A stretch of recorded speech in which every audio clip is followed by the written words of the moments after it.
Well, 2020, the calendar year is just around the corner, guys, and it's time for you to stay organized with a new 2020 anime calendar from JList or jbox.com. They have all of your favorites. They have Dr. Stone, they have Haikyuu, they have My Hero Academia, they have JoJo's Bizarre Adventure Golden Wind, they have Detective Conan, Dragon Ball Super, One Piece, Pokemon, Studio Ghibli, Danmachi, and literally endless others. And they're all 22% off. So if you go over to jlist.com, you can get one of these awesome 2020 anime calendars at a discount. So go over there and check out their endless selection. And now it's time to start the podcast.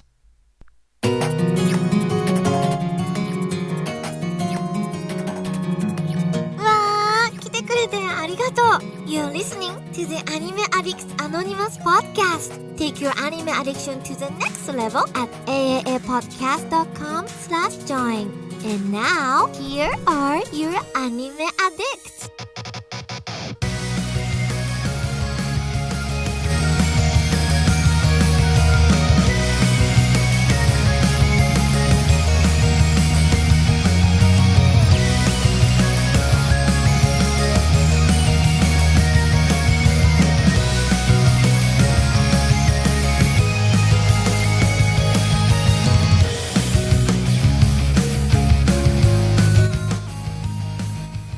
Hello, everybody, and welcome to the 490th episode of the Anime Addicts Anonymous Podcast.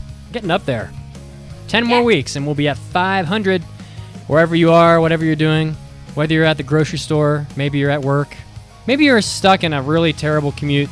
You know what? Thank you for making us part of your day. We're glad to have all of you listening and all of you watching live on Twitch. So welcome to everybody. If you would like to visit our website, you can do it over at aapodcast.com/join, where you can get our extra content. You can get our Hobby Addicts. We just recorded, honestly, in my opinion, one of the more fun Hobby Addicts we've ever done. We talked about Mandy finished Hunter, and gushed, and we talked some Hunter, and that was a lot of fun. Mason went to the third largest state fair in the country. Yes. And actually gave a score to all state fairs out of 5. So you can see, can see more hot takes. Mason scores everything. He does everything. Yeah. He wakes up. He's like, the sun today. Oh, three blazing hot UV rays out of 5. And of course I talked about Dragon Quest builders too. So you can get our Hobby Addicts over there at aapodcast.com/join. You can also get our our after parties and our hentai episodes as well. So that's 8 additional episodes every month for you. You can also find us over at facebook.com/group/AAA-podcast. And of course, we're on Twitter as well. I think we're about to bring on a new social media manager, so to replace the illustrious and very much missed Icy Rose, but we wish him the best. And of course, we're also on Discord. If you go to our website along the top, you can find the button to the Discord, and you can join the Discord. 1,500 strong now on the Discord. And of course, I'm your host, Mitsugi, and I'm joined by the lovely Mandy. How are you, Mandy? Hi, I'm doing good. How is everybody else? I'm doing pretty well. And Mason, how are you doing? I'm doing okay. I think the sun deserves less than 3 out of 5 this weekend, though, because it is still blistering hot, and I'm ready for fall. Mason, do you rate all of your showers, too? Oh, shit. I rate everything. Oh, my. All of his belches, everything. Mason. All right. Well, indeed, and we also have a lot of stuff going on our Discord. We have the Health Club. How's the Health Club doing? Are you guys still trucking along?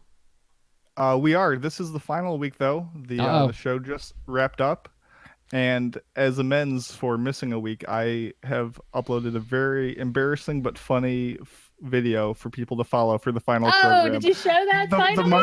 The mods know what it is, but if you know how this works, you can unravel my shame, and it's very funny. And probably where can we find this? On the Discord in the Health Club chat. Oh shit. I just wanted to give props to Cador, aka Salty, Chili, Sokasori, Hello Les, Nuclear Burger, and for all those people were essentially 100% for the entire 12 weeks. Wow. And they deserve major props.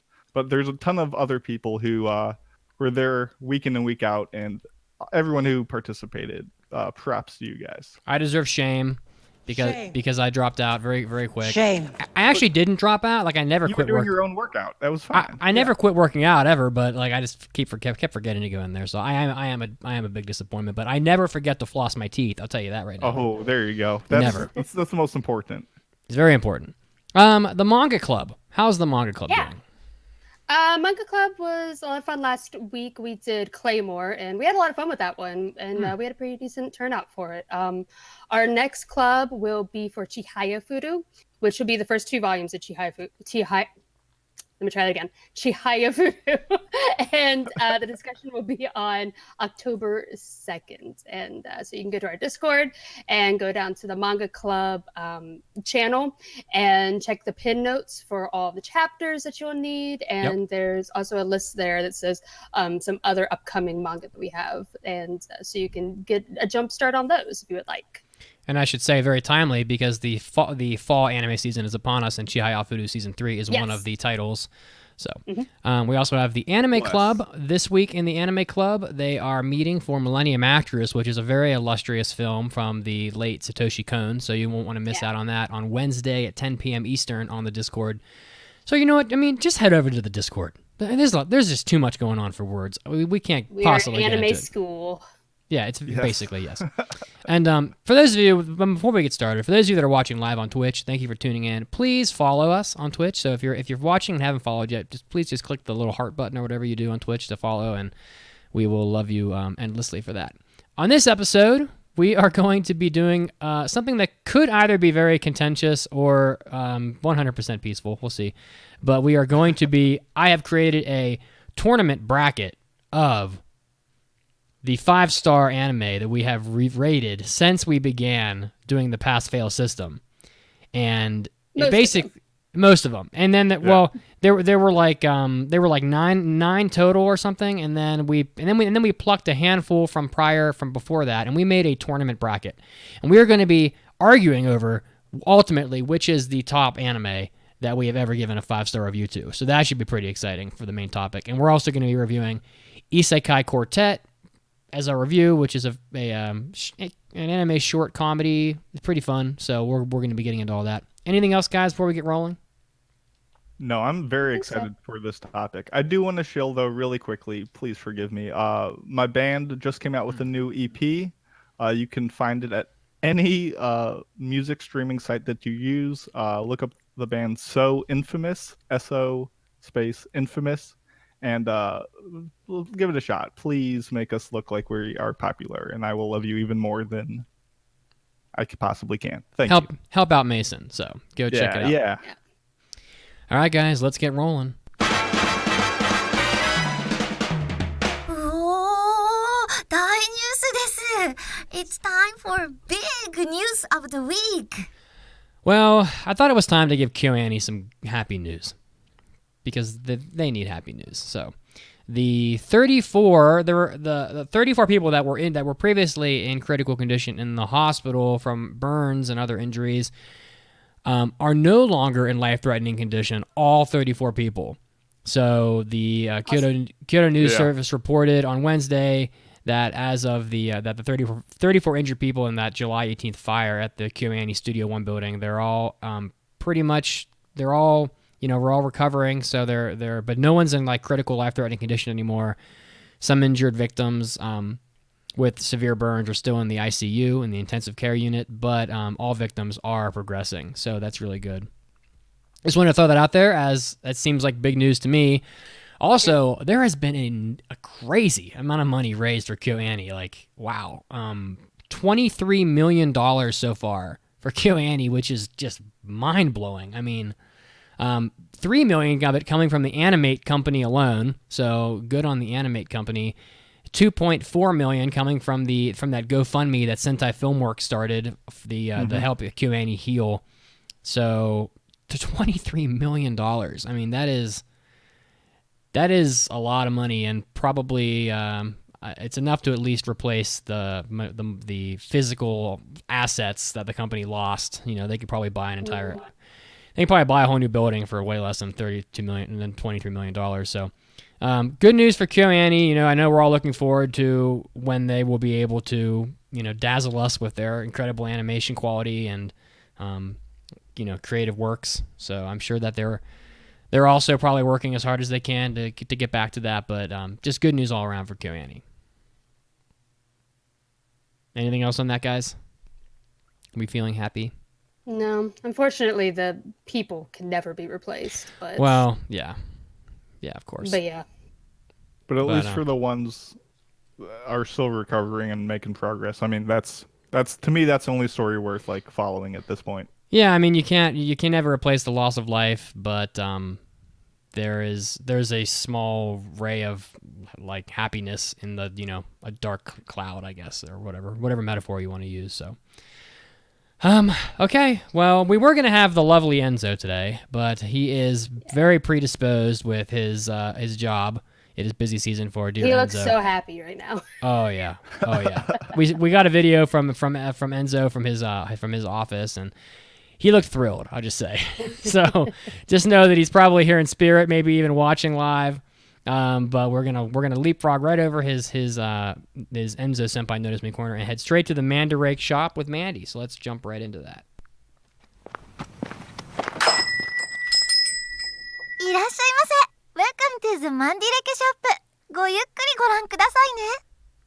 Hi. So yeah, this is the Mandarake shop where it's a segment that I'm doing where I'm going to show off some anime merchandise that I have accumulated, and some of the other hosts will as well. I know Mason has something coming up in October that he really wants to show off. Oh so my goodness, so excited. So right now, the one that I'm doing today, and I actually had this one planned for like a month ago, but I never got to do it because was I sick the day? It was because it was the time when I had to have the camera off because I was sick. You were sick, and then the next day was like the super packed argument one. Because I've been looking at the figure for weeks now. Like, I feel like we've talked. No, we haven't. I'm excited to see it in the flesh. Yeah, so it's not fresh in my mind. So if I mess this up, I'm so sorry. But the one I'm doing today is the Mega House version of Noragami's Yato, and I'm going to try the best I can to show it off on the camera.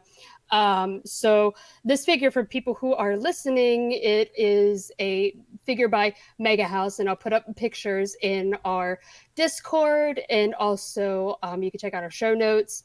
And what this one is, it's a figure of Yato from the show Noragami, and it looks like he's currently in a falling pose and with the sword Yukine. And there are different attachments that you can use. The one that I have on him right now is the 5 yen coin bottle that he has, and there is another one where you can display both swords of Yukine. I guess it's a kind of a tiny bit of a spoiler, if you've never seen it, but it wouldn't make any sense if you haven't seen it. Exactly. But so this one is a 1/8 scale. The paint was by Hoshina Amy, and the sculpting was by Mokamaru. Sorry, Mokamaru. I had to try and figure out how to pronounce that one. It was originally released back in March 11th of 2015, and it comes with 2 different poses, like I've said, and the other one, sword, you can hold it in like a lower position. So it does come with 2 different arms and 2 different swords, and it comes with this blue plastic base that has the name of the show on it. The pros that I have for this one is that overall, although Yato's character design overall is very plain, the figure does pack in a lot of really tiny details, from like wrinkles in the paint job, the molding and the paint job, and on like the boots. If you could see, my camera's not going to show it off, but the texture in Yukine's sword wrapping is really nice. The 5 yen bottle, which I can actually take off, each and every little coin in there is individually modeled. And so there's tons of details in this. The seams, for the most part, are hidden, apart from the arms, which are interchangeable. So like you can see like the arms, but even that kind of looks like a sewing seam. It could easily be mistaken for that. When I'm looking for seams, I'm looking for ones in hair, because those are usually poorly done. those are usually on very cheap models. But and I really like the just overall composition of it. Like I like the movement, and I like the playful expression on his face. It kind of shows off Yato's both cunning and playfulness, and just the wispiness of his sword as well. The cons is I hate this base so much. That is an ugly base. It's not the one that was in the promotional images either, and it really confused me when I got it. It's just a very cheap clear plastic, and I don't think it works over well with the entire figure, and it's just very disappointing. The base, I think I prefer it being just completely clear and not blue. Yeah. And this metal rod here, I also don't like. I think it's very distracting, and I would have preferred like a clear plastic post over the metal one, because I feel like the metal one is distracting me from getting the entire overall falling pose of the figure. But this one is also out of print. It's extremely expensive now. Yeah. I got it when it first released. Now it is going between $700 to $1,000. So holy shit! It's a very expensive. Save those five. Did you say $1,000? Yes. Wow! Holy crap! Between there, it depends on where you're finding it, but wow. Yeah, it's not easy to find because it's been out of print for a while. I've just happened to have it since it was released, so it was actually given to me as a gift. So good on that person. Yeah, no kidding. That's I quite can sell it and make quite an investment. I actually really like it overall, but yeah. Damn. I think my favorite thing about that figure is that pose of him like falling, but with style and swagger. Yeah. Like that's just so like encompassing of his character. It's great. Yeah. I'm pretty sure I don't think I have anything anime related that's worth $1,000. Wow. Cool. All right. Well, there were a lot of people ogling the figure in the chat, so there's a lot of talk of price tags and things like that. So yeah, I'll put up promotional images in our Discord, and there's one in our show notes, because I know the camera can't really get all the details, and for people listening. Yet another reason to go to the Discord. All right, well, thanks for that, you guys. Well, the new season's coming up, and so there's lots of anime being announced, so why don't we jump right into the hot new anime releases. It's time for hot new anime releases. All right. Well, I actually didn't know this was going to happen, but more Fruits Basket is coming out. So yeah. Looks like in 2020 they're going to have the next season of Fruits Basket. I actually thought that there was only going to be one season, but there seems to be more. So manga's quite long, so there's a lot to adapt. The first anime adaptation, that was only 25 or 26 episodes. Yes. Okay, so we're moving past it. Oh yeah. Very nice. The first anime went in like almost a completely different direction. It was not very well received. The author hated it. So that's why we have a new one. Studio Dean, right? Yes. Mm-hmm. Yeah. But she said, "I will never let them touch Fruits Basket ever again." Damn. She pissed.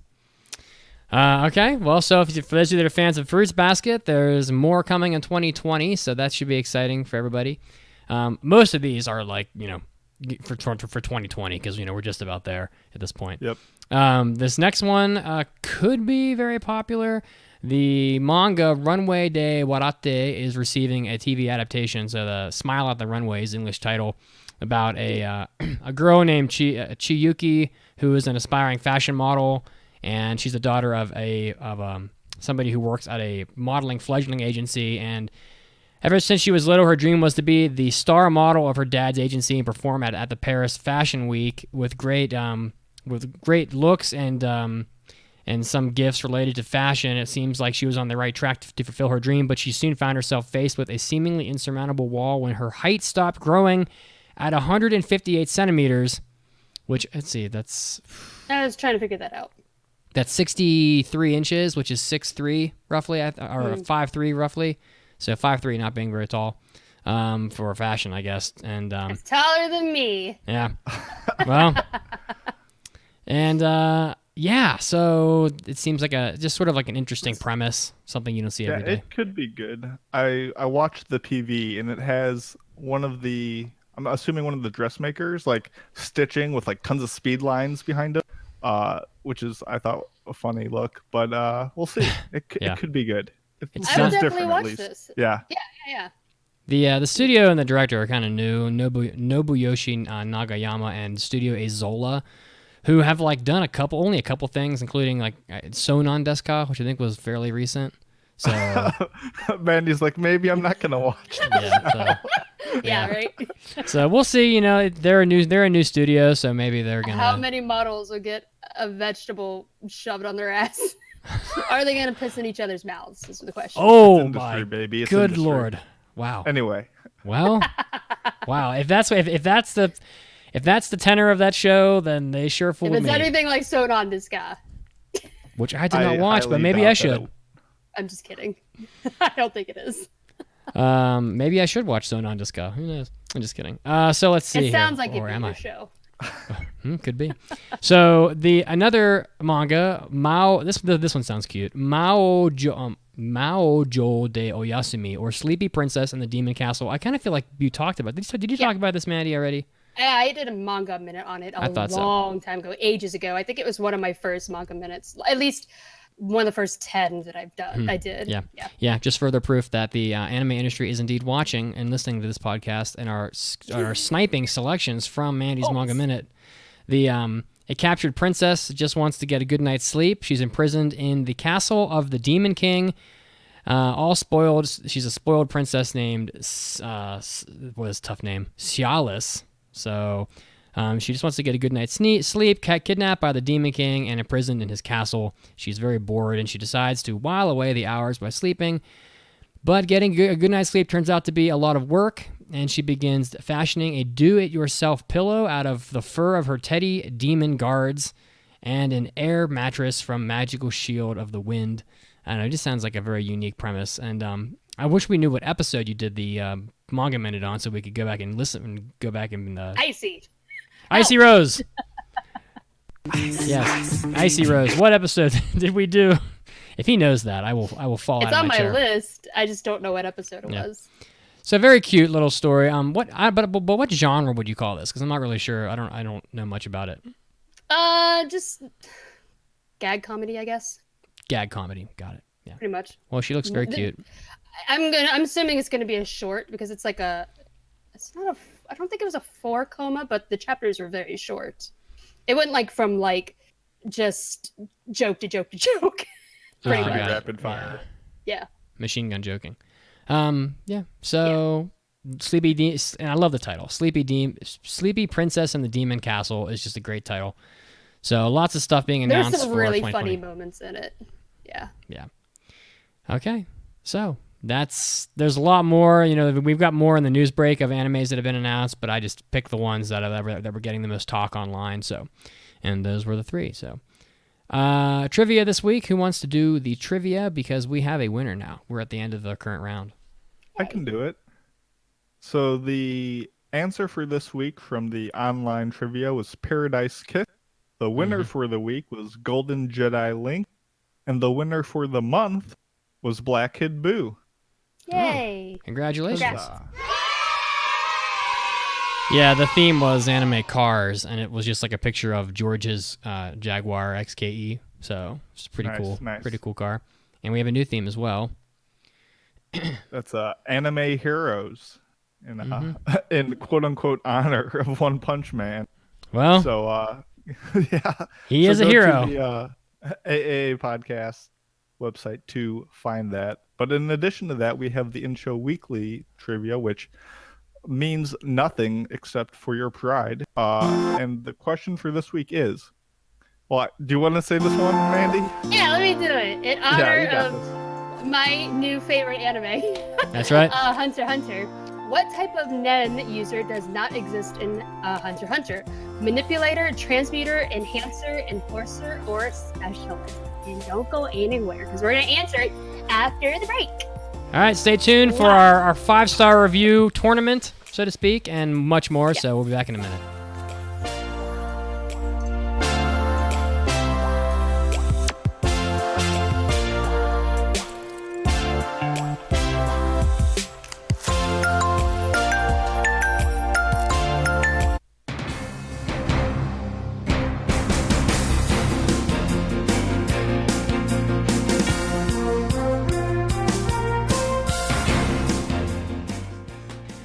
all you anime addicts out there, Mitsuki is here, bringing you your anime news break. Leading off, we have an anime film adaptation of a recent series. The TV anime Given, directed by Hikaru Yamaguchi, began airing on July 12th on the Noi Tamina block. It is a boys' love anime and is now getting a theatrical film. The adaptation of this boys' love manga, the film will premiere in 2020. The film is going to be produced under Fuji TV's Blue Lynx label, which focuses on boys' love genre works primarily. So if you're a fan of Given and you want to see the film, there's going to be a film coming out in 2020, so stay tuned so you can enjoy it. Next up, another anime is being made. The trading card game Rebirth for You is getting a short TV anime. This series revolves around a team of 12 high school students who love the trading card game and they enjoy it together. Directed by Shinobu Yoshioka, who worked on Black Rock Shooter, and produced by Linden Films as Osaka Studio. So if you're a fan of this, the anime is going to be broadcasting in January 2020 in the winter season, so stay tuned for that. Next up, some JoJo's Bizarre Adventure news, as everyone seems to love JoJo. The animation director of JoJo Part 5 claims that he has yet to be paid for any of the work that he did on the series. He's been tweeting about it, saying things such as, he wrote that he worked on the show from its first episode and noted, perhaps sarcastically, that he was, quote, allowed to participate for free, just to make sure that there weren't any misunderstandings. He also wrote that he didn't agree to something like volunteer work. So very interesting that he hasn't been paid for any of the work that he did. He says that he's not going to be tweeting a whole lot about this and that he is going to be concluding his comments publicly because he doesn't want his comments to ruin the passion and love that the staff and fans have for the series, because he also is a huge fan of JoJo's Bizarre Adventure. So, but maybe we should pay the man for the work that he did. And rounding us out for this first news break, Ash Ketchum has finally won a championship in Pokemon. So the 10-year-old Ash Ketchum, who has been 10 years old for over 20 years now, has, unlike most shonen shows like this, he has not been winning titles and being the strongest always like in a lot of other shows. It's more of a show of perseverance and working hard to achieve your dreams. However, it looks like that Pokemon Master Ash Ketchum has finally won for the very first time the Champion League in Alola. And the victory has been celebrated by pretty much everybody across the internet and even on CNN and ESPN, congratulating the anime character. So if you're a big fan of Pokemon, you probably already know about this, but it's pretty nice to see Ash finally come out on top. This is Mitsuki, and this was your anime news break. Now, time to get back to the podcast.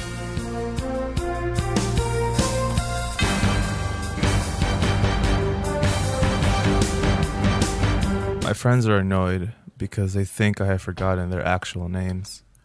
I just call them my senpais and kohais now. I threw a tennis ball at my cat. I was so caught up in the moment and thought maybe I could capture her, and then we could go on adventures together. I purchased a motorcycle just so I could pretend I was Onizuka. I answered the phone with Moshi Moshi. My poor cat. I may actually have a problem. It's time. It's time. It's time.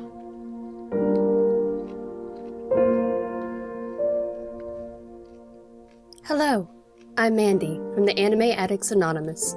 Do any of these symptoms sound familiar to you? Do you have 8,572 waifus? Do you struggle with having the theme song to Attack on Titan stuck in your head, even though Jaeger is the only word you know? Then you may be experiencing anime addiction. If you are experiencing anime addiction, then you should visit our website, aaapodcast.com. At Anime Addicts Anonymous, we have dedicated ourselves to making your anime addiction worse. Worse! Yes, worse. Because the real world just plain sucks. So many resources await you.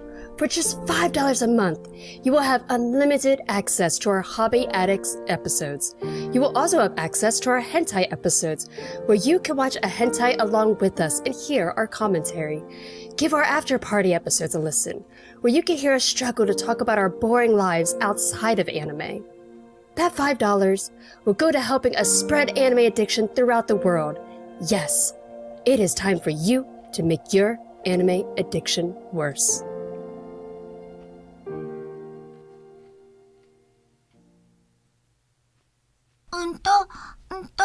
この番組は JList.com の提供でお送りします。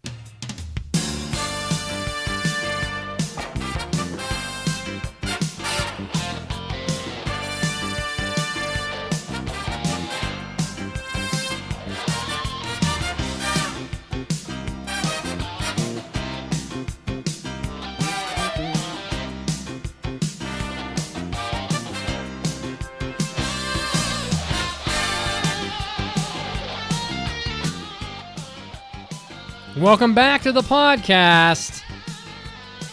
Episode 490 of the Anime Addicts Anonymous Podcast. I love this song. It never gets old, ever. All right, so we had an in-show trivia question, guys. And Mandy, since it was in the honor of your favorite new anime, what is the in-show trivia question again?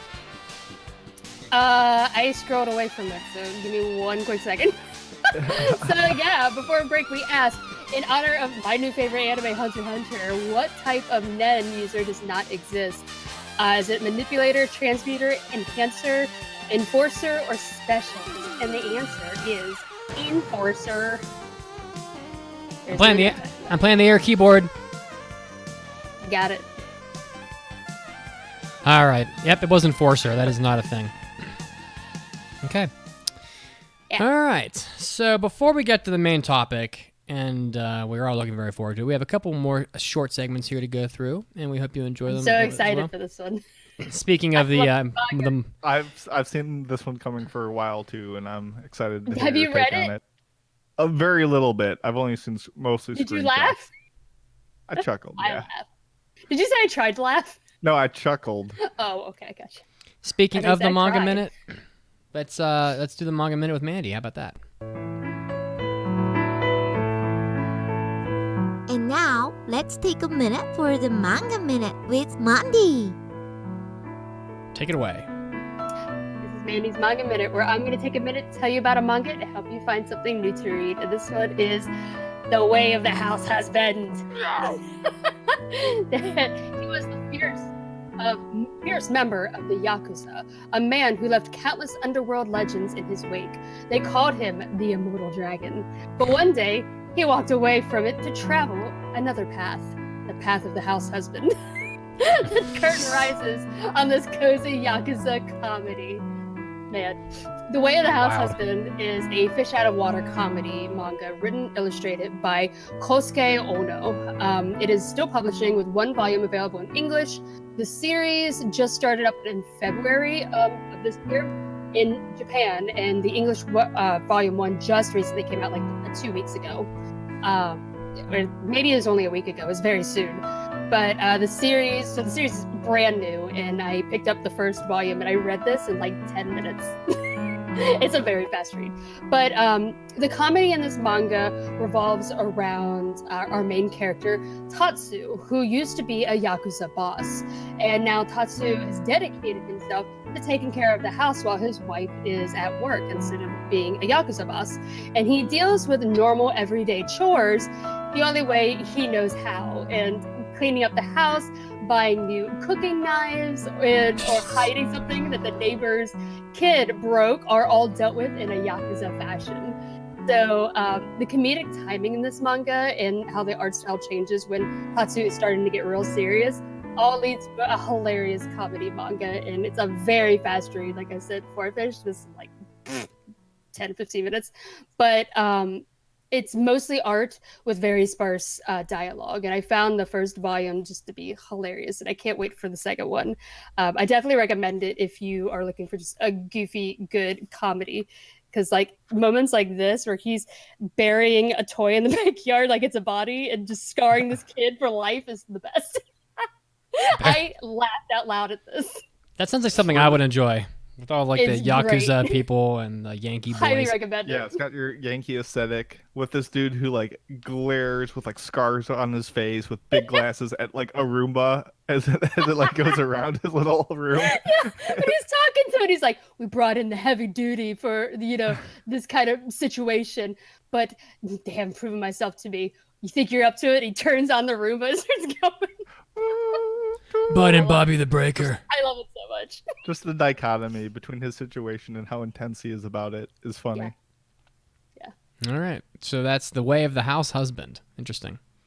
Highly recommend. Even the title is funny. So, and now for something that is not funny. I mean, this next segment is It's serious business. it's one born out of pure just necessity for just intensity. I mean, it's just scorching hot, and the takes are just gonna melt your eyeballs. It's time for Mason's Waifu Wars. Get ready for that. Game of waifus. You either win or you are late to anime school. Cake will be thrown. Ice cold tea will be served.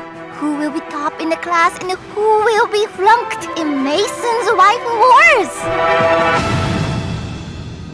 Wars? Sorry, I was laughing because I didn't see who it was till just now. I started laughing. Oh, I've been waiting on this one for a while because we had to skip last week. But yeah, we know. It's another week, another waifu. Well, think again, but we're diving back into the husbando pool to talk about an absolute unit this time. So you see, because what this dude is wielding, what he's working with, you see, it would break anybody. For you see, this thing is too big to be called a sword. It's too big. It's too thick. It's too heavy. It's too rough. God. It's more like a large hunk of iron. That's right. We're talking sounds about like one too. The real black swordsman.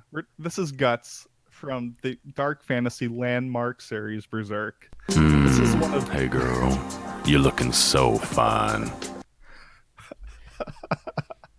This is like one of the best-selling seinen manga of all time. Besides like Golgo 13, Oshinbo, and another series I'd recommend, which is Vagabond. Berserk is probably one of the best looking in the entire medium, and it's probably one of the most like crushing anime that will definitely leave a mark on you. And there's only one adaptation that exists. It's a series that came out in 1997, and not any other ones. No other adaptation has ever come out. Nope, never. It's just one manga, one anime. That's it. You have to believe me. Yeah. Which is also funny because the studio that did that is the same studio that did Pokemon.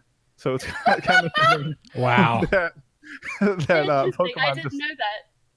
Succeeded. But anyway, so as for why you should watch Berserk, if you somehow haven't given it a chance, it has larger than life plot twists with like this twisted, like dark Eldritchian horror vibe to it. And it's got these moments of just brutal violence. If you've ever played Dark Soul, a lot of enemies in that game like take inspiration from Berserk. For sure. Yeah. Oh yeah. And this more than any other manga I've ever read, like has forced me to like put it down and like take a step away because I feel just uneasy with how intense some of the moments are. But the anime itself has just a beautiful mind-bending soundtrack by Hirasawa Susumu, who's done a lot of like work with Satoshi Kon. And it's just, this show comes up all the time. Everyone references it. It's just a landmark series. And so if you haven't checked it out yet, I would say check it out, especially in October, because it's a good dark series and it pairs with those Halloween spoops. But anyway, how do we get such a husbando out of this dark series? Tell me, enlighten me. It's simply just because every character in this band, this party that he amasses, is just extremely memorable and rich with personality. And because of that, because he surrounds himself with great characters, it helps make his character shine. No less so is this apparent than the ultimate bro alliance in all of anime between Griffith and Guts. These two guys, just the trust, the confidence, and respect in each other is like peak friendship. This is what bros strive to be. And seeing him in this environment just makes him just such waifu material. And without spoiling anything, his growth from like the single-minded entity of violence and vengeance to caring about those around him proves that there's like more depth to his character than I think a lot of people first take into account. And of course, obviously, at the end of the day, he's an absolute badass. And if there's anyone I would not want to be on the wrong side of an anime, Guts is up there. Like, at the end of the day, like, besides like his stature, which reports vary, he's between like 6'4" and 6'8". Damn. I don't know about that. I'm gonna say mid sixes, but really, when you think about it, it's the people like him who can take down and defeat monsters that are sometimes more frightening than the monsters themselves, and that's worthy of respect. And why he's this week's waifu, well, husbando. Yeah, and he's great. He's a good guy. Listen, I heard Mason say Griffith did nothing wrong in that. Wow. I mean, you might have heard that, and you'd be absolutely correct. Griffith did nothing wrong. He is #our guy. They're such great friends. Yeah, they're just buds. The friendship is really touching. I do want to shout out Timmy, who was like, "Oh, you should talk about Casca from Berserk." I'm like, I'll get to that series. So You've been bamboozled. I'm sorry, Timmy. Prodigy Punk brought up S-Death from Megami Got Kill, and Soda brought up Olivia Armstrong from FMA Brotherhood, which is a great recommendation. Actually, all the ladies from Brotherhood are great waifus. Nate brought up Urza and Mirajane from Fairy Tail, which I'm sorry I have not seen. So Hers is pretty great. Take his word for it. And Icy Rose brought up Tong Ro from The King's Avatar multiple times, so much so that I actually went out and watched that series just for him, because it's also done by the same studio that did Modao Zushi, and I was like, I should probably see if it was worth it. And it was pretty good. I really liked it. I don't know if she's waifus who would break you material, but it was still a fun ride. So those are all alternative suggestions if Guts wasn't doing it for you this week. So there you go. If Guts and MD Geist had a fight in an open field, who would win? An open field? Just like, there's no... Yeah, no stuff to get in the way. Yeah, just like a fight, without any obstructions. Who would win the fight? I mean, I would say Guts, but MD would look so cool dying that like people would be like, oh, we got to give him the moral victory. I don't know about all that. There's only one most dangerous. There is. Yeah. Okay. And the most dead. There is, but Guts is pretty cool. All right. Well, thank you for that. Yeah, Guts wouldn't die even if you killed him. Oh. In the words of Icy Rose, he's too angry to die. Let's get to this. All right. So we have this topic. I hope I have the game board here working right. So I tried to put the game board on another screen here. Okay, it works. I just cut myself out. I figure, I don't really care. So on the screen, you can see the bracket. Right now, I put the bracket up. We have picked 16 shows from our history as a podcast, most of which, maybe like 8 or 9 out of the 16, are shows that we gave like legit 5 out of 5s to since we started doing the pass-fail system. And then the rest of them were kind of handpicked by all of us. There are lots of 5 out of 5s. We've given like 43 of them since this podcast started, and we've done probably like, 500, 600 reviews at this point. So, one of those was mine. So you're getting a good look at the bracket right here on the screen. The anime that are in the bracket are A Place Further Than the Universe, Ouran High Host Club, Hajime no Ippo, Great Teacher Onizuka, Beck, Fullmetal Alchemist, Honey and Clover, Showa Gendoku Rakugo Shinju, Monster, 91 Days, Natsume Yujincho, Scum's Wish, Your Lie in April, Haikyuu Season 3, Ping Pong, and March Comes In Like a Lion. That's quite a list of shows, I gotta say. Wow. Like, what else does one say except wow to a list like that? So, and But most of these were voted without us. Yeah, Mason before our wasn't here for any of them. Exactly. Yeah. The ones that are before you guys are definitely, a lot of them. The only one of these that I gave a 5 out of 5 is Place Further in the Universe. I probably would have given one to Rakugo. I think that's it. I think that's the only one on this whole list that I was here for. You guys are, I guess Babies. there was probably a day where we were not as tough on anime as we are now, but also a lot of the anime that we did for the first 100 to 200 episodes of the podcast are like ones that we literally just picked. Like I would say, oh, well, Hajime no Ippo, obviously a 5 out of 5, and then I would do a review on it knowing it was a 5 out of 5, right? So because there was a time when we weren't just doing reviews on like the current seasons. There was a time when we reviewed good shows, but that is not this day. Well, ouch! Damn, That was burned. Spoilers Mason. for 30 minutes from now. So yeah, so like I'd be like, oh, GTO, that's a 5 out of 5. Oh, we'll just do a review on that. Oh, Hajime no Ippo, that's a 5 out of 5. So like a lot of these were kind of handpicked as like because they were good. So, but we're gonna go through this bracket, and the way that the bracket was made wasn't really. There's no real seeding involved. They are seeded in a bracket, but they're not really. The seeds don't matter, and we're just gonna go through one at a time. People are gonna get their hearts broken today, I think. When we get to Ping Pong versus March Comes In Like a Lion, Mason's head's gonna blow up. He's gonna combust. His The head will two explode. number one seeds in my bracket are up against each other in the first round. His head might blow up. Not fair. I can't wait to see which one you go with. Okay, so the first matchup we have here is a place for the, and by the way, I think we should try to move quickly because there will be 15 discussions. So again, it could become very lengthy if we Fast voting. Yeah, but hey, if we get heated, we get heated.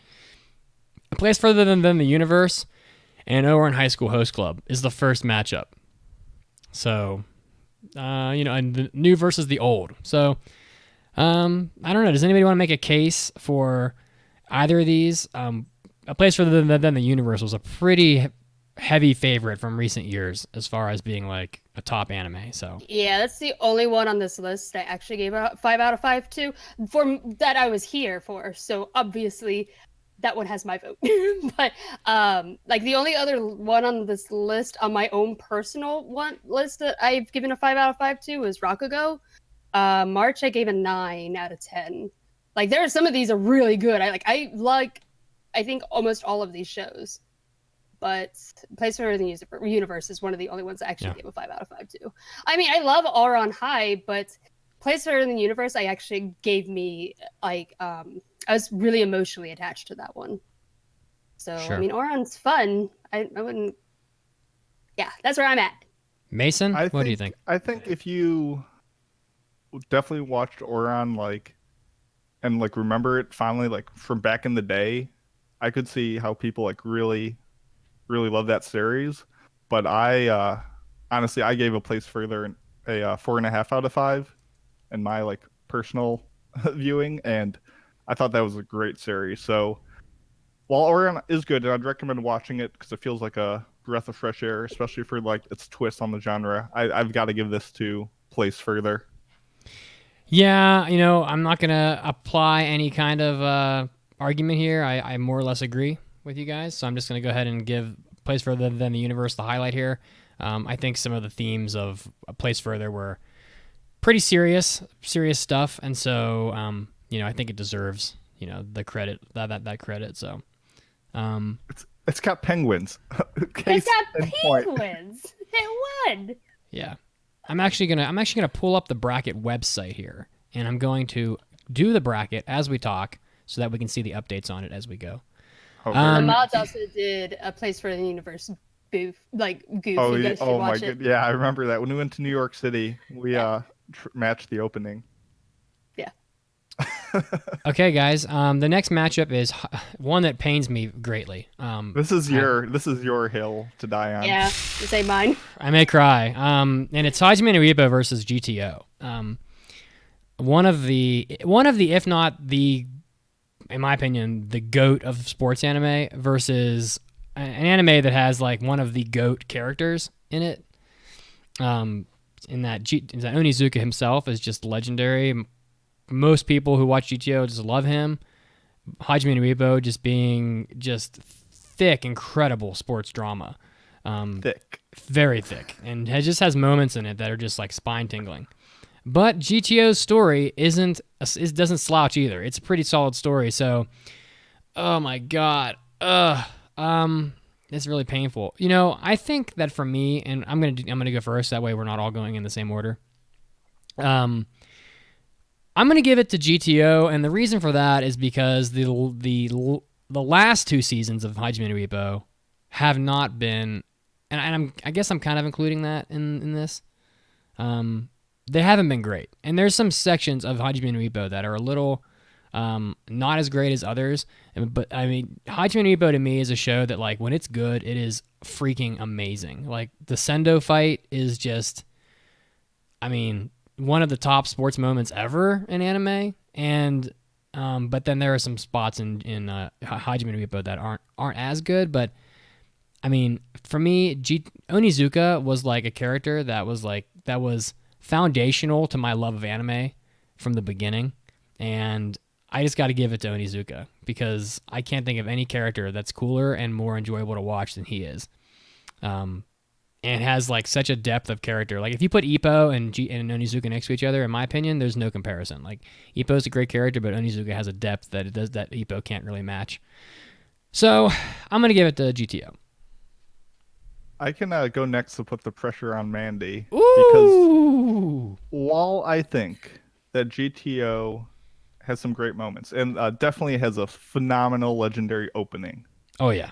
Hajime no Ippo, especially just season one, just by itself, the first 75 episodes is nearly perfect and has one of the only times watching anime where I literally had to get out of my seat from the sheer level of hype that it was just feeding directly into my bloodstream. Um, I will agree. If you're factoring in like Champion Road, it's a little bit weaker. I think I gave Champion Road like a 3.5 out of 5. Mhm. But when it comes back with like New Challenger, uh, it's just as good as ever. Like it's one of the reasons why Madhouse like continues to make sequels to that over anything else because it's just so good. And I'm going to give it to Hajime over GTO. Oh boy, Mandy. I have a problem. Uh-oh. I know. haven't seen Hajime no Ippo. It's on my list of things to watch. I just haven't seen it yet, and I never finished GTO. Oh boy. You guys want to let? Would you like to? We should let the audience vote because I would never have given GTO a 5 out of 5. I think dropping GTO is a sign that it's not as good as a show you haven't started. But yeah, audience, weigh in. Yeah, now. I can't vote. I'm so sorry. We'll let the audience vote, and then we'll move on to Beck, and we'll. It looks They're like saying 3-1. 3 for GTO, 1 for Ippo. Yeah. People. We'll think of our pure. All right, we'll let him vote for a while. Think of Mandy, those thick boys, man. Mandy, I guarantee if you watched it, you would just adore I hear great things the about MC of Hajime. He's such a good. GTO's crushing. I think Hajime. GTO is winning this. It's so crushing sorry. it. Oh yeah, Listen. 7 to 1. You've been polluted by the Pope's ways. 7 to They've been 2. festering in your waters. Of... We'll let it go for. We'll let it go for a minute. And we'll come back after this next one. The next one's Beck, and I think this is gonna be quick. Poor Enzo. Beck versus Full Metal Alchemist. I mean, Beck is great. Is anybody here going to argue that Beck is better than Full Metal Alchemist? No. No. I mean, I like Beck, don't get me wrong, but it's Full Metal Alchemist. Once again, got to give credit to Beck's opening. Yeah. Yeah, Hit in America will get stuck in your it head is 4 pretty good. weeks. So do not listen to it if you value your sanity. But besides that, FMA, and I'm kind of bundling in Brotherhood with that. Just collectively, what that has done as a great like jumping on point for anime as a whole, and just the memes and the characters that that's brought about, just both the show itself and the legacy it leaves. I have to give it to FMA. I'm not going to argue. And the vote is like 12 to 1 right now in favor of GTO. So I think. Whoa. 12 to 2. Thank you. 12 to 2. much. Okay. 12 to 2. Mason's keeping count. Wait. Looks I like messed some up. guy just going, voting for Ippo a bunch in the chat. Who could Oh that shit! be? Who is that? Who is this? AAA _Mason. Ah, Okay. Yeah, I concede. We'll give All it to GTO. All right. Now we're moving from like hot-blooded shows to like the more intellectual fare, I would say. We're not punching people anymore in the face. We are now creating fine arts because Honey and Clover and Rakugo Shinju are both very much like art shows, in that they're both, one's about literal like college students that are in an art school, and the other one is about performance art. So both shows being very, very fantastic. I think this is one that would like pain Enzo greatly if he were here, because I know he loves. Yeah, this is his battlefield. Yeah, this is his. This is his place to suffer. And I'm gonna say, since both of these series have 2 seasons worth, I say we get to like group both of those together. So it's the entirety of Honey and Clover and the entirety of Rakugo. I have not seen Rakugo season 2. In Really? full disclosure, that surprises me. I have not seen it. Yeah, I've seen the first one. I've seen both seasons of Honey and Clover. But I think Enzo would. I wonder what Enzo would say, but he's not here. So Mason, you should go first because you haven't gone first yet. I don't think. Okay. Well, I thought in the same way that Honey and Clover got better from season 1 to season 2, I thought Rakugo got better from season 1 to season 2. And while Honey and Clover is nice because it is in college, and that is always like nice to see. Rakugo is just so impressive and so different and just so quintessentially like Japanese that I'm like, oh, I'm not going to get the story in any other medium. It really utilizes that to the fullest.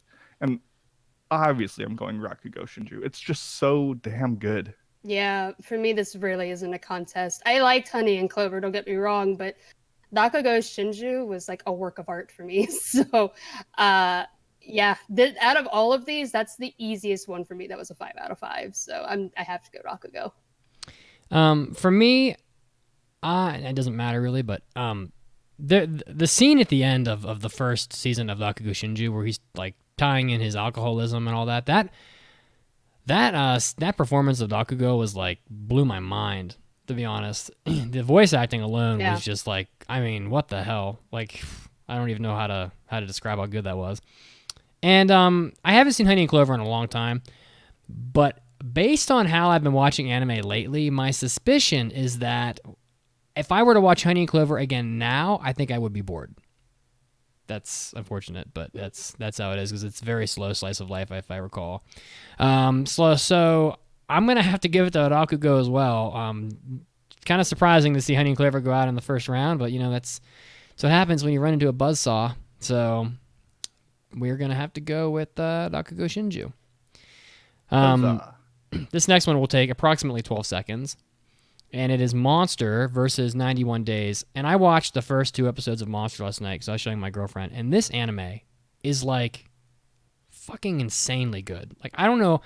I mean, down to the level of research that's done on like and it's not really like very heavy in like medical and surgery stuff for very long, but like the detail and research done on surgery in the beginning of this is unbelievable.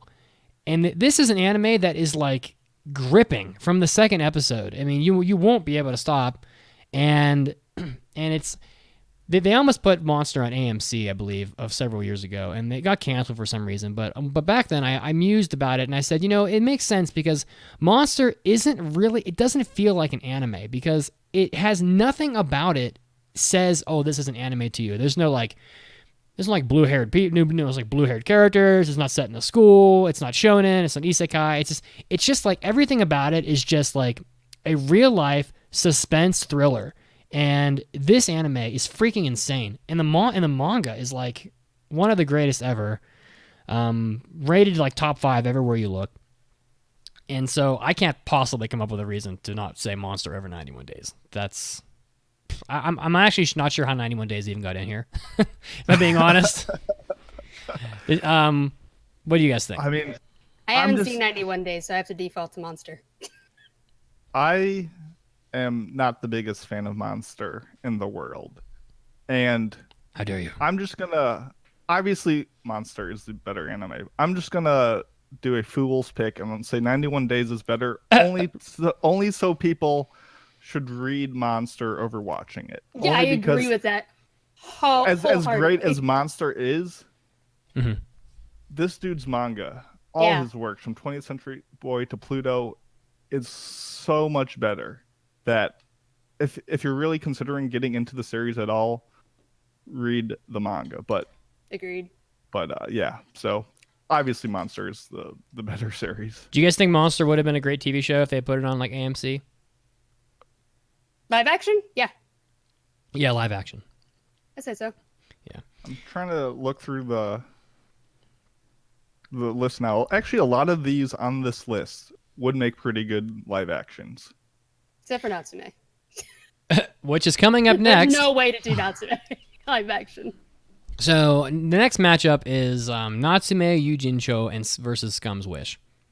Scum's Wish we gave a 5 out of 5 to back when it was back when Kimiko was still on the podcast, if I recall. So that's been a couple years now. So I honestly haven't watched either of these shows, so I have no input. And if you guys split, we'll have to go to the audience. So what do you guys think?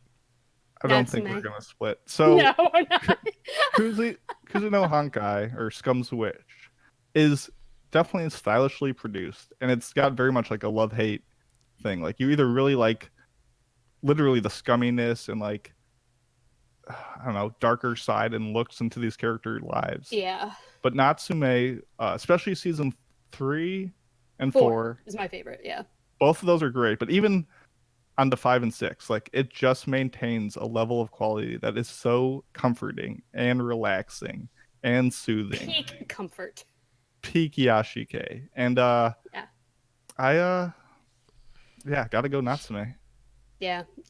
Scum's Wish is one of those where it's great if you relate to it. If you don't relate to it, it's really hard to like. Once again, go ahead. No, I interrupted you. I was just gonna say the opening was good in Scum's Wish, so I gotta give it that.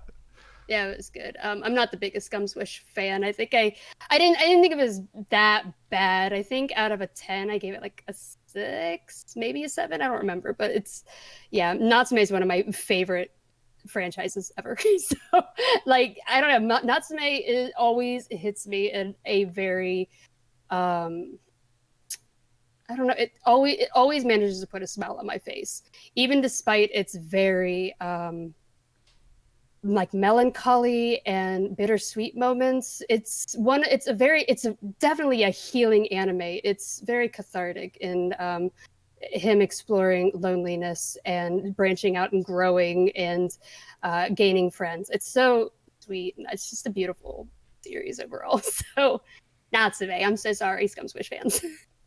Are there Scum's Wish fans? I mean, maybe. I guess there must be. Yeah, Enzo loves Scum's Wish. He definitely would have voted for that. Oh wow. Okay. Well, poor Enzo. I feel like Enzo's. It's not going Enzo's way today. Beck was an Enzo pick. Honey and Clover would have been an Enzo pick, and I guess Scum's Wish would have been an Enzo pick. And now we have the next one where I think there's also an Enzo pick, and I don't know. I don't know who will win the next one. The next one this is the most up in the air one. The next one is Your Lie in April and Haikyuu Season 3. I think both of these anime sort of like shook the anime world a little bit when they came out. I know that they were both really well loved. We gave Your Lie in April got 5s across the board, which I'm not sure has ever happened on the podcast other than that one time. There were like 4 of us and we all gave it a 5. I remember Kimiko cried in my living room for like 2.5 hours after she watched Your Lie in April. Yeah. And I have not seen Haikyuu Season 3, so I kind of don't want to vote, but I find it hard to believe that a sports anime is going to top that ending that Your Lie in April's got. You can wait and see what Mason and I say. I don't know. Haikyuu Season 1 I've seen. I think it's good. It's a very nice, fine anime, but I just can't see it overcoming that scene at the end of Your Lie in April. It's just too much. But I'm not going to vote, but I'll leave it up to you guys, and maybe we'll give it to the chat. Well, y'all are gonna hate me because I was not a Your Lie in April fan. I'm so sorry. I had some bones to pick with that, but I absolutely love it. And I know Mason's hot take that's about to come up. Even despite that, I love Haikyuu. I have a perfect drop for this, Mandy. No way! There we go. Thank you, Yamcha. Well, Mason? Okay, I guess it's my turn. Obviously, as Mandy predicted, I thought actually both of these series were incredibly overrated. And were both disappointing. I mean, they're both fine shows. Like, they're not bad anime by any means. But I thought, like I've said before, Haikyuu has been getting worse each and every season. Oh, man. I thought season 1 was great, and it was its peak, and it's been going downhill ever since. And season 3 exemplified a lot of what I didn't like about the series. You were so different from everybody else. It's great. I love it. Your Lie in April, also great animation, but I don't know. It just was a little too try hard. I think at the end of the day, I'm going to pick Haikyuu only because it's brought so many fans into the anime industry. Yeah. I can't wait for chat to blow up. It's a reserved, apathetic vote for that because what it's going up against, I know I don't even care. Yeah, same. It has no bearing on my soul. I'm going Haikyuu. Let me say my opinions on Your Lie in April are completely biased from a person who is actually extremely sick. So, yeah, I had a lot of bones to pick with that one. So, sorry. Yeah. Well, so we'll go with Haikyuu. Although the chat, it's somewhat of a Your Lie in April landslide. It's a little like GTO versus Ippo, guys. But you know what? That's why we're the hosts and you guys are the audience. By the way, I'm loving this chat right now. I'm loving all these hot takes and reactions. Yeah. So many hot takes. Yeah. It warms my heart. Well, time for your heart to die, Mason, because it's time for two of your favorite shows of all time. Oh, it's my favorite. What I've been waiting for. Ping Pong and March Comes In Like a Lion, and I have shockingly not seen March Comes In Like a Lion. And you know what? The fact that I haven't seen a few of these is good, I think, because it gives the audience an opportunity to maybe get involved. Ping Pong being very strong. However, I was not the biggest Ping Pong fan as others. I'm pretty sure it was Cram who got this on this list. I recall giving Ping Pong something like a 4. So I thought it was good, not a 5. However, I'm going to abstain because I haven't seen March Comes In Like a Lion. So we will let you guys go. Mason's head blow up right now. I can't wait. Go ahead. Here we go. When this bracket was announced, I was like, oh, I really don't have much skin in this game because, I haven't been around. I haven't rated anything a 5 out of 5. Like, this is very much, my world to burn. But then I saw this in the bottom right, my 2 favorite shows almost of all time. Mm-hmm. I do want to note, this is the second appearance by original work by Chika Umino, the same writer who did Honey and Clover and Eden of the East. And March Comes In Like a Lion is probably my favorite by her. Both of these are 5 out of 5s in my book, especially March season 2, which is great. I love both of these series a whole lot. Let's debate with yourself. Let us know. What are you thinking? I think that March Comes In Like a Lion is a great recommendation to anyone who wants to get into anime. Anyone can get into the show. Anyone can appreciate how beautiful and how great it is. And really what Shaft did, which is one of my favorite studios, they took their normal aesthetic and turned it down just a little bit to really let the story shine. Whereas Ping Pong, Masaaki Yuasa, one of my favorite directors, took his aesthetic and turned it a little bit up and then kept on cranking the knob until it snapped off because it's such an intense aesthetic experience that is right in line with his style. And everyone says, oh my goodness, like it looks hideous. You're wrong. This is You're how wrong. it looks. This is how this looks. This is how it looks in the manga. He's popping off. Perfectly.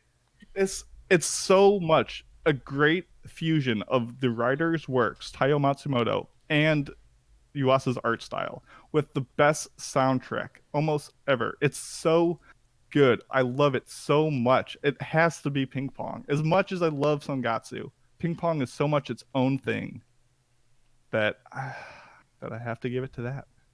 All right. You're ping-ponging. Okay. Mandy. I liked both of these series a lot. Here it comes. I liked March more. I'm so sorry, Mason. I'm not surprised in the slightest. I'm not surprised in the slightest.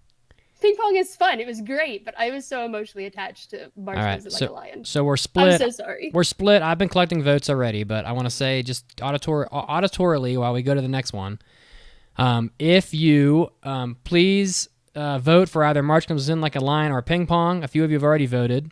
We will see what happens now that I've said it instead of forcing you to see it in the chat. See if we get a winner from the audience. Meanwhile, I can't lose in this round. To be honest, though, I love both so much. Yeah, Mason can't really lose in this one. I think you gave both these a 10 out of 10, right? Yeah. So season one of Sangatsu, I gave a 9. Season 2, I gave a 10. Ping Pong, the first time I watched it, I gave a 9, and then I started watching it again. And I was like, what a grave mistake I've made. I remember that smashed time. That 10 out of 10 masterpiece button on Mel so quickly. I remember when I finished Ping Pong and I gave it an 8.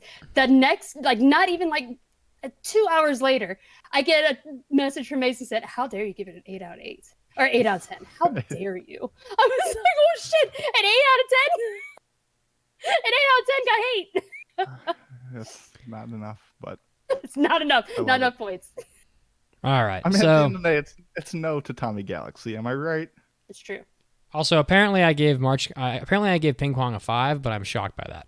I think Cram strong-armed you into it. He probably If did. I remember that Because episode correctly. I don't recall enjoying it like a 5, but Oh, 5 out of but- 5. I was but thinking we'll 5 see. out of 10. I was like, whoa. Oh, yeah, we're jumping in between. Well, we've been talking for a while, and I actually it's pretty much March comes in like a lion from the chat. Ping Pong has only received 1 vote, so I'm just That's gonna fine. go. That's I'm just fine. gonna go ahead and tick off.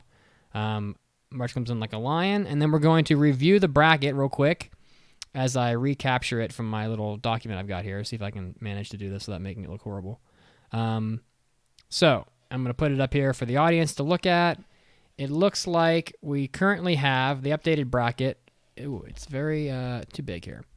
The updated bracket is we have Place Further Than the Universe, GTO, Fullmetal Alchemist, Rakugo Shinju, Monster, Natsume Yujinsho, Haikyuu Season 3, and March Comes In Like a Lion. Getting tighter. Some all great anime left, but we are down to the final 8, and we're going to swing back around now to A Place Further Than the Universe versus GTO, where I can opine because I've seen these. And personally, this one I don't really need to think too hard. For me, it's GTO. One of the top-selling manga ever. My favorite character ever. Too many awesome, just pure badassery moments in GTO from taking 3 bullets while protecting one of his students, and then still getting 100% on the teacher exam so he could remain a teacher, to rescuing the girl who dives off of his motorcycle and breaking down the wall in her house to try to save her parents' marriage. Too many awesome moments from GTO, and Onisuka just has ripped abs, way too many great faces, and too many awesome costumes. So I got to give it to GTO. He's too cool. Is this the part of the show where you hate me? Never. Okay. It's going to be Mason that's deciding anyway. Yeah, I was going to say, Place Further Than the Universe, obviously, is my pick. I have often lamented about how much I can't stand cringe comedy. And I know we've debated about the cringe in GTO. And while I agree that it has some highs, I think over 43 episodes, so much of that just is painful to watch that I don't want to see another episode of, whereas I want to see more of Place Further. I'm gonna swing the vote and go with A Place Further Than the Universe. Let me ask, what in because I'm not good at all this stuff. What is the cringy stuff in GTO? The situational moments that either from misunderstanding or pervy situations or just wrecking another dude's car constantly that just make you feel like that to be in that situation in real life would be so just either embarrassing or just you just don't want to be a part of it. You want to stay away from it. And as well, he makes life better for some of his students. He makes it awkward and terrible for others. And it hurts me to watch. I don't like that kind of comedy. Okay. I don't think it's clever in that regard. So while I love GTO, the character, and while I love the big moments of that show, it's honestly not my cup of tea. And I know I'm one of the odd ones for that, but it's not my thing. So right. Unfortunately. Well, I will it relent. has no penguins. I will relent without much complaint. My soul is soothed by the people in the chat that are being vocal, but we will move on. We're gonna end up having. GTO also doesn't have penguins. We're gonna end up having a Mandy's mind explosion in the next round, I do believe. Well, maybe not. We'll see. I don't think so. Well, we'll find out. So we are on to Fullmetal Alchemist and Rakugo Shinju, which we used to have. We used to do like AAA confessionals back in the day on this podcast, where we would be like, "Oh my God, I never knew this, and I am confessing something horrible." I have not watched Fullmetal Alchemist either season. I've seen bits of it from TV. Probably I've seen a total of 10 episodes of FMA from the first season total, and none of Brotherhood. So I'm going to I'm going to abstain, and hopefully we can get the chat involved. We'll see. Take it away, whoever wants to go. I love Fullmetal Alchemist. Don't get me wrong, but Rakugo is still, I don't know, for me, it was a work of art. I absolutely love that show so much. I don't know, it blew my mind afterwards. And also going back and seeing how hard the voice actors work for that as well, because they actually had to take like Rakugo lessons to do that show. And I don't know, I love Rakugo. And after I finished it, I was like, that was a work of art. That was beautiful. So I mean, Fullmetal Alchemist is fun, don't get me wrong, but I have to go with Rakugo. Okay. So Fullmetal Alchemist is what I recommend almost everybody like who's getting into anime to start with. It touches on so many different components of anime, from shonen to action, which is kind of one and the same, but to mystery, to darker stuff, to magic, to tournament arcs. Like, it's got so much stuff. Yeah. But Rakugo, as you said, is a work of art that introduces a lot of people to a whole nother form of art. And the way that the two arts intertwine is something that we have not seen in almost any show to this day. So you can't go wrong with either. But yeah, Rakugo just pushes the envelope of what anime can be so much more, that it's just, I think, a superior work of art, as you mentioned repeatedly. So I can't go beyond that. So I'm going Rakugo. Wow, I don't think that would have been predicted. Next level. The juggernaut of Fullmetal Alchemist falls in a heap as the caretaker from, what would the caretaker from Darkest Dungeon say? A monster's size is not has no intrinsic value unless inordinate sanguination be considered a virtue. Yeah. You can tell I played way too damn much of that freaking game. God in heaven, someone help my soul. Trinkets and baubles paid for in blood. Paid for in blood. More arrive, foolishly seeking fortune and glory in this domain of the damned. Oh, Jesus. Okay. All right. It's so ridiculous. All right. And in a strange way, this next anime matchup, at least one of the anime, kind of fits that vibe. Monster versus Natsume Yuujincho. Also, I think what a matchup. Also, I think Mandy, I think we did get your head explode matchup in this first semifinal. We're gonna come back around to that. So you will have to choose between A Place Further Than the Universe and Rakugo Shinju. So. I already know my answer. Yeah. We all had a head explode moment so far.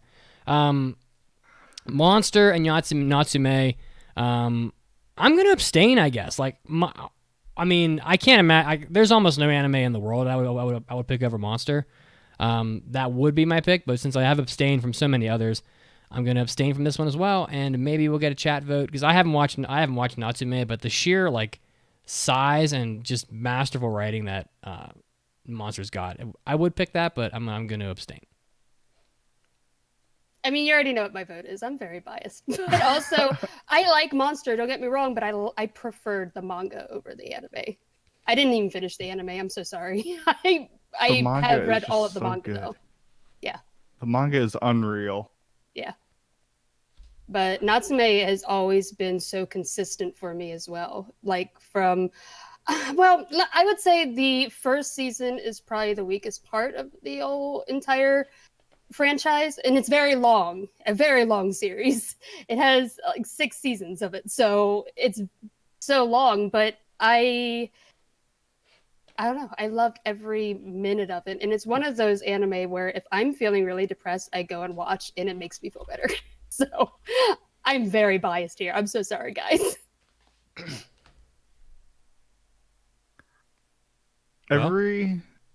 Chaz requesting the bracket. Yeah, put it up. There we go. Yeah. Oh, thank you. Sorry. So I think I started getting into Natsume when it was at season 3 or 4. And they were great. It built up to it. It definitely took a little while to get there, but season 3 and 4 were excellent. And every season after that, season 5, season 6, all the specials, they get announced, and I'm like, oh, that's nice. Like, more Natsume. Like, it's probably going to be more of the same. And then it's like, oh, I have the option to watch it. I'm like, I don't know. Like, I get the idea. Like, it's good, but I'm not, like, jonesing for it. And then I have some spare time, and I'm like, let's see how this Natsume looks. And it doesn't look substantially better. But then by the end of the episode, I'm just like, Natsume. It's so good. It's so good. It's somehow like, I'm like, I got my fill. I've drinking my fill. I've got it. I don't need it anymore. But it comes out, and it still just makes me feel great inside. And it just continues to do that episode after episode. And it is, I don't know, it just has a charm to it that most others don't. And it's no Mushishi. That's still number one in my heart. But it's good. It makes me happy. And for that, I love the manga for Monster. Please check it out. So just to shake things up and crush dreams once again, I'm gonna go Natsume. Drink my coffee. It's not going my way. It's not going my way, guys. No, it's not. Not at all. Please don't hate us. Oh no, I don't hate you. So the next pick, I've seen neither of these again. So I don't know how it happened that like so many of these I haven't seen. Out of the 16 of these that are on this list, I've seen 1, 2, 3, 4, 5, 6, 7, 8, 9. I've seen 9 out of the 16, but none of the ones I've seen are advancing. So Haikyuu season 3 and March Comes In Like a Lion. I have to abstain again. Doesn't even matter if you abstain. We all know what's winning this, or else I'm quitting right now. It's Sangatsu no Lion. Wow. I'm going Haikyuu. I'm just kidding. Yeah. It's March Comes In Like a Lion. Oh my goodness. Studio Shaft, I love you so much. Please don't stop. I love Haikyuu, but Sangatsu is on a different level, for sure. All right. Now we're down to the final 4. We have Place Further Than the Universe. You know what? I'll put the bracket back up because it seems to be working pretty well here. We have A Place Further Than the Universe. And I think it's funny that like one side of the bracket on the screen is so much wider than the other because A Place Further Than the Universe's title is so long. Place Further Than the Universe, Dakugo Shinju, Natsume Yujinsho, and March Comes In Like a Lion are the ones that remain. And if I feel had like Mason and I have just dominated this. I'm so sorry. We I'm have actually- very similar tastes. I actually, you got two people with very similar aesthetics. I actually don't think Enzo would have sided with me. But the chat is making me feel a little better. But again, they don't really. Sorry, guys. We only we are the hosts. Are you saying chat doesn't matter? How dare you? Well, they matter when they matter when they get the vote, but they're not really voting. But I mean, now I tried to blaze over Haikyuu versus March so quickly that they wouldn't realize that Haikyuu just got dropped. I was like, oh, if I go real quick, maybe they'll be like, oh, it's still in it, right? It's still in it. The bottom line is that all these shows are great. Place Further Than the Universe and Dakugo are up, and I have seen both of these, and I just they're both really great. You know, like A Place Further Than the Universe has some really great moments. The running scene is great. The the warm feelings that you get from watching Place Further Than the Universe is really nice. The computer scene was also real touching.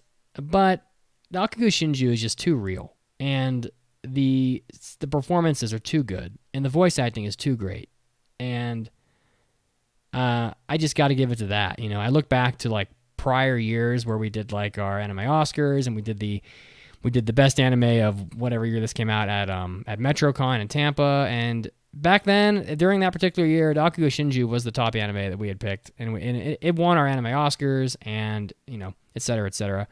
Dakugo Shinju, I think, is the stronger choice here for me. Easy. Yeah. I love for Place Further Than the Universe. Sorry, I messed up that name 5 times. But Dakugo, still work of art. I love that series. It's on a completely different level. But Yeah. penguins. But penguins. But penguins, not enough. Gotta go Rakugo. Yeah, it's just stunning. It's a trip. All right. And Bakugo everything Shinju. wrong with season 1, it fixes in season 2. Like, it's intentionally goofy in season 1, if you know what I'm talking about, the ending. Yeah. A Cinderella story. Against all odds, Bakugo Shinju overcomes Honey and Clover, Full Metal Alchemist, and a place further to surmount all expectations and make it to the final. I saw that happening when I saw this bracket. I kind of saw that coming. Okay. Again, I have to abstain from this next one. I haven't seen either of these shows. Natsume Yujincho and March Comes In Like a Lion. Is this the place where the dark horse Natsume meets its end in the tournament? Dark horse? Well, I didn't expect it to make it past Monster. So for me, it's a dark horse. Natsume is so great. Okay. Again, haven't seen do it. you want to guys... go first or second? Yeah. I am very biased for Natsume. It's one of my favorite series. It might have been taken over by Hunter x Hunter now. I'm so sorry, Natsume. I love you. Hunter x Hunter is clearly the top of this list. I'm pushing it in there. Screw all of you. No, but probably should be in here.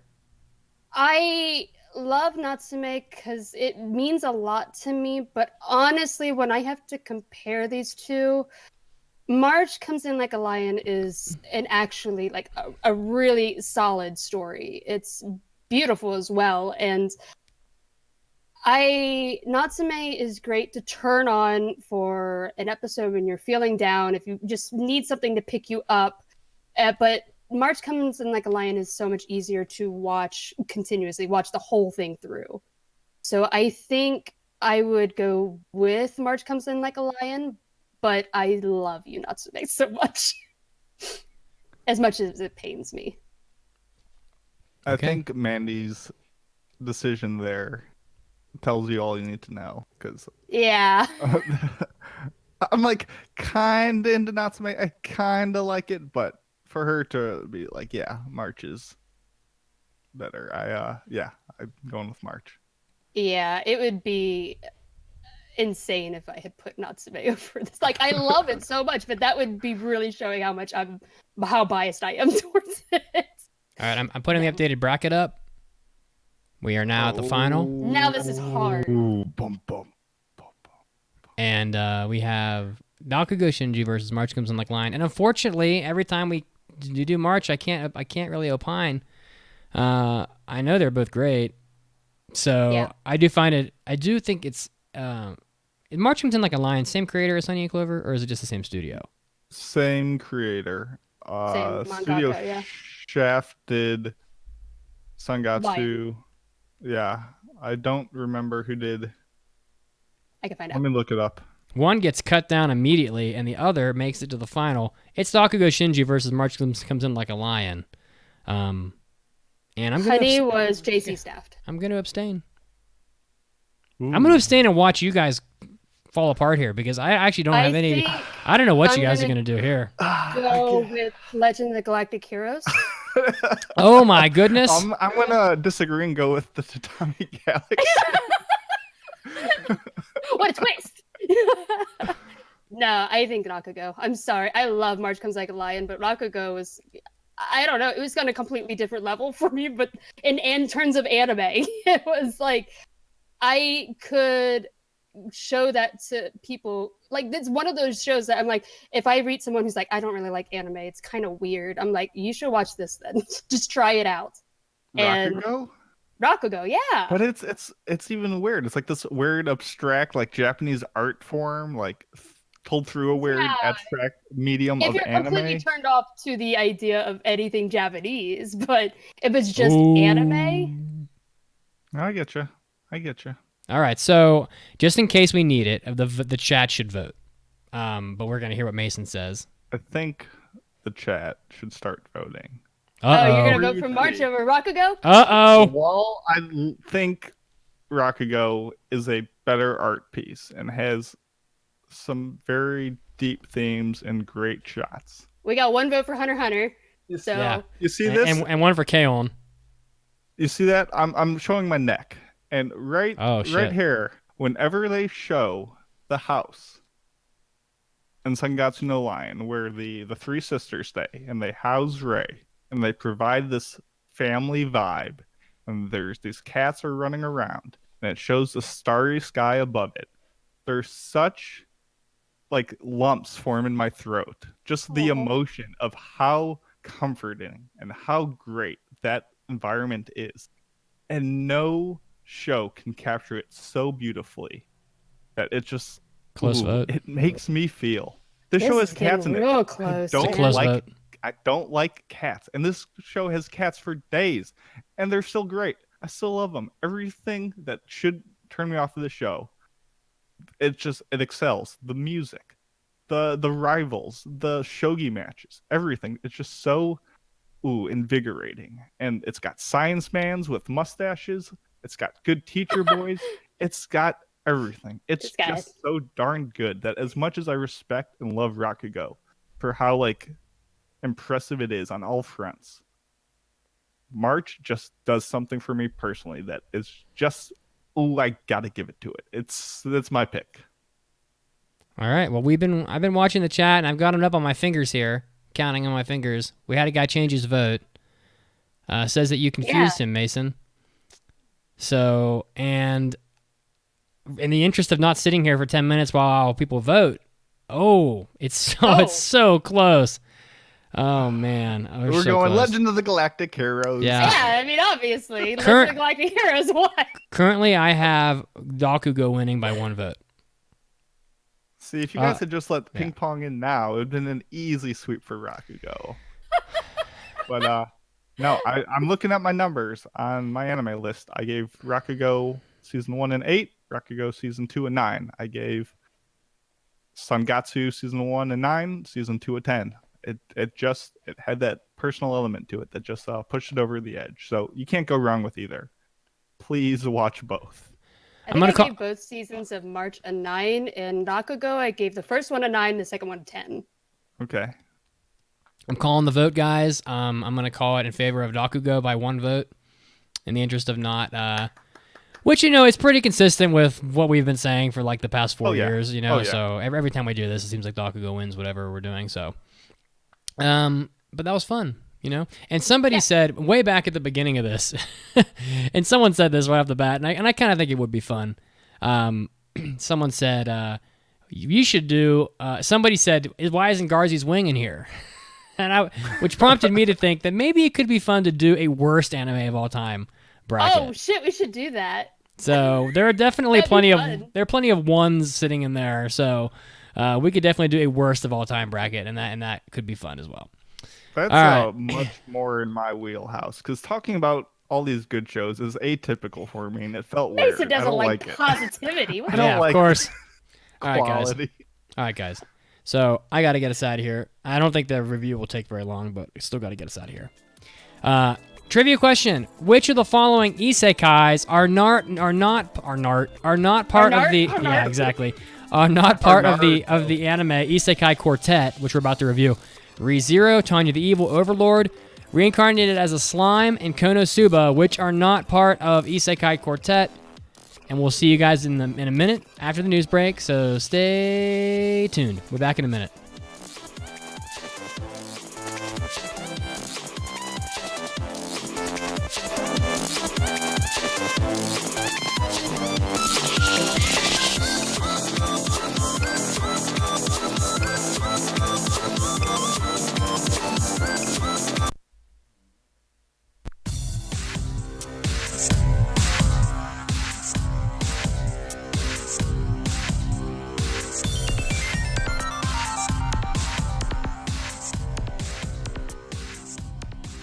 Hey everybody, Mitsuki's back once again, bringing you another anime news break. Leading us off, we have some how heavy are the dumbbells you lift news. It looks like a couple restaurants in Roppongi, Ginza, Suidobashi, and Shibuya in Tokyo at Shokudo, aka literally Muscle Cafeteria, are going to be featuring dishes sponsored by the How Heavy Are the Dumbbells You Lift anime. It looks like they're going to be having this menu from September 17th to October 14th, including dishes such as, quote, spicy chicken and 100% lean hamburger chicken and beef double biceps. You can get all those types of things, and most likely a very large variety of merchandise at these store locations as well. So if you're a fan of How Heavy Are the Dumbbells You Lift and you happen to be in Japan or traveling there in the next couple weeks, you'll be able to eat like one of the characters from the anime in these locations throughout Tokyo. Next up, the Trigger and X-Flag original anime film Pro Made has done pretty well in theaters in Japan, and then on Friday the film's going to be getting a 4XD and MX4D screening in 76 theaters in Japan. I guess that's like 4D when they blow air and heat on you and things like that. Trigger revealed that the film has earned more than $11 million since it came out. So that's a pretty big success, having been broadcast in 200 theaters throughout Japan on May 24th, and it ranked at number 8 in its opening weekend. So if you're a fan of Trigger, look out for this film when it becomes available to you. Next up, the recently thought deceased Nippon Ichi Software Company has teased a new title with a countdown timer on their website. The new title is unknown of it, but it looks like the site has different footage from the anime being broadcast to a television screen every day, and it looks like they're going to have the final announcement on September 25th, which is right about the time that this podcast is aired. So if you're a fan of Nippon Ichi Software, the creators of Disgaea, head over to their website and find out what this new title is going to be. And rounding us out, Makoto Shinkai news. It looks like his new film Weathering With You has opened at number 2 in the Singapore box office and opened at number 5 in the Malaysian box office. The film has opened in Singapore on September 12th, and it opened in Malaysia on September 5th. And the film has earned quite a lot of money up till now, over $100 million. Another big success for Makoto Shinkai. This was Mitsuki, and this was your anime news break. And yet again, time to get back to the podcast.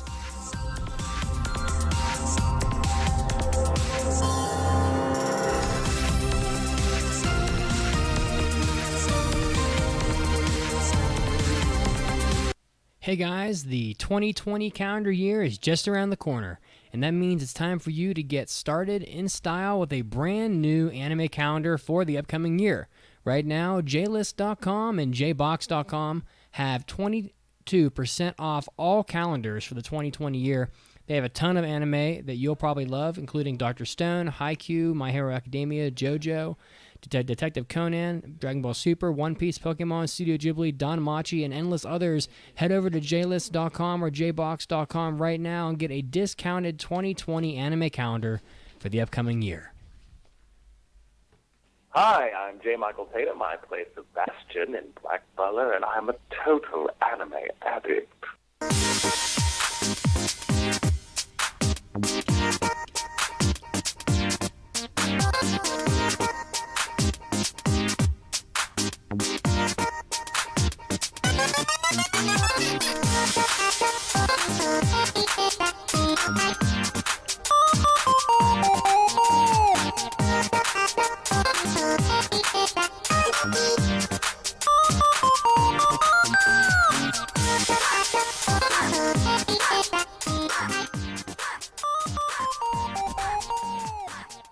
Welcome back to the podcast, episode 490. I'm going to give a quick reminder. Those of you that are watching live, if you haven't followed us yet on Twitch, please follow us. It really helps us out. We can become a Twitch partnered or even better. So help out the podcast. Y'all see these books we're watching? These are all Hunter x Hunter. I believe I've it. got problems. I'll be watching Hunter x Hunter tonight, I imagine. It's like Hunter x Hunter is like my new favorite, like, go to sleep. It's like the last thing out that I see before I go to bed every night. It puts you to sleep? Well, this is like when I'm Crazy. when I'm on the brink of falling asleep. You know, I get in bed and I fall asleep real fast once I hit the pillow. Which of the following isekais are not part of the anime Isekai Quartet? ReZero, Tanya the Evil Overlord, reincarnated as a slime, Konosuba. Someone answer it. Reincarnated as a slime. That's right. Yeah. That is not That was not Quartet. Present. Not in there. As far as season 1. okay. There might be more coming. Also, Alright. big shout out to the Twitch chat for being the arbiters in such important votes That's right. on that bracket.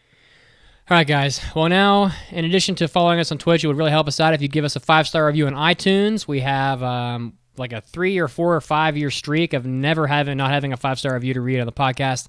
Would love to keep it that way. So head over to iTunes, drop us a review, and we will love you forever. And on that note, we're going to read one right now.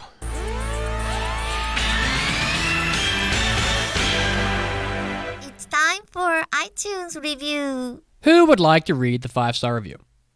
I could do it. I would Do like it. to do this. Let Do me it. do it. Okay. Do it now. Wait, didn't we have this one last week? Oh, I don't. It's possible. Did we? Maybe it's a mailbag. I can't remember. But this one is from Adam113, Best Anime Podcast. As a new anime watcher, I have found that this is a great podcast to inform myself of what happens in the manga and anime world. I did not have a reliable or consistent way to get new information, and this is a great way to do so. The hosts are also very entertaining and charming, which makes the podcast entertaining. I will be sure to recommend this to my other friends who might be interested. I feel like we read this one. Oh, well. Either that or I read it ahead of time and just think that we did it. I am capable of screwing up, so it's possible. Well, But- you got it on here twice if you already did. Well, And thank you very much. As thank you. it's said before, recommending it to your other friends is a great help to us as well. That's right. Thank you doubly so. Yeah, if everybody that listens mentions us to one friend every week, wow, we could really expand our audience, and that would be really great. Okay, guys, it's the moment you've all been waiting for. I doubt it. We're going to do a review of Isekai Quartet, which was a listener choice pick. I think it must have been a well-liked show. I mean, it won the listener choice poll, so I can't remember what else was I don't remember what it was up against during that season. But it does have a pretty high number of people that watched it on Mal, and the score is decent. So Isekai Quartet has a pretty funny premise. It is basically characters from 4 of the more popular recent isekais, being ReZero, Tanya the Evil, Overlord, and Konosuba. Well, they get isekai'd from their isekais and put into a school world where they go on school trips, do field day, choose class president, all the things that you'd get with school anime. All the while their personalities clash and all their crazy antics come out. So it's pretty fun. Done by Studio Puyukai, which I gotta double check. That. Is that even a studio? That's what it is. Puyukai, who let's see, they have. I think it's one guy, and I think he just does all of these. Does he? Okay, yeah. It's lots of little shorts and stuff. Yeah. So lots Seems of. like he always has the same art style. I could be wrong. That's what it looks like to me. He's got a lot of short anime that are related to Overlord. Several of those. He has some related to Tanya the Evil, and yeah, exactly. So he's an expert. Whoever this is an expert on this subject, and the director is Minoru Ashina, who might be the guy that you're referring to. So yeah, I think so. So, guys, what were your expectations coming into this anime? Well, I have seen Overlord, I've seen Konosuba, and I have seen Tanya the Evil. I have not seen ReZero, unfortunately. And I just did. I'm sorry. I was watching Hunter x Hunter. I didn't watch it this week. I'm so sorry. I had planned originally to watch ReZero ahead of this before we did this review, and I just never did. I'm so sorry. But so I can't really talk too much about the comedy in those moments. But my expectations going into this were not. I didn't really have anything because this one's going to be a really hard one for me to review because it is a very fluffy. It's a fluff show for if you are fans of these isekai. But you might really enjoy this one. But for me, going in.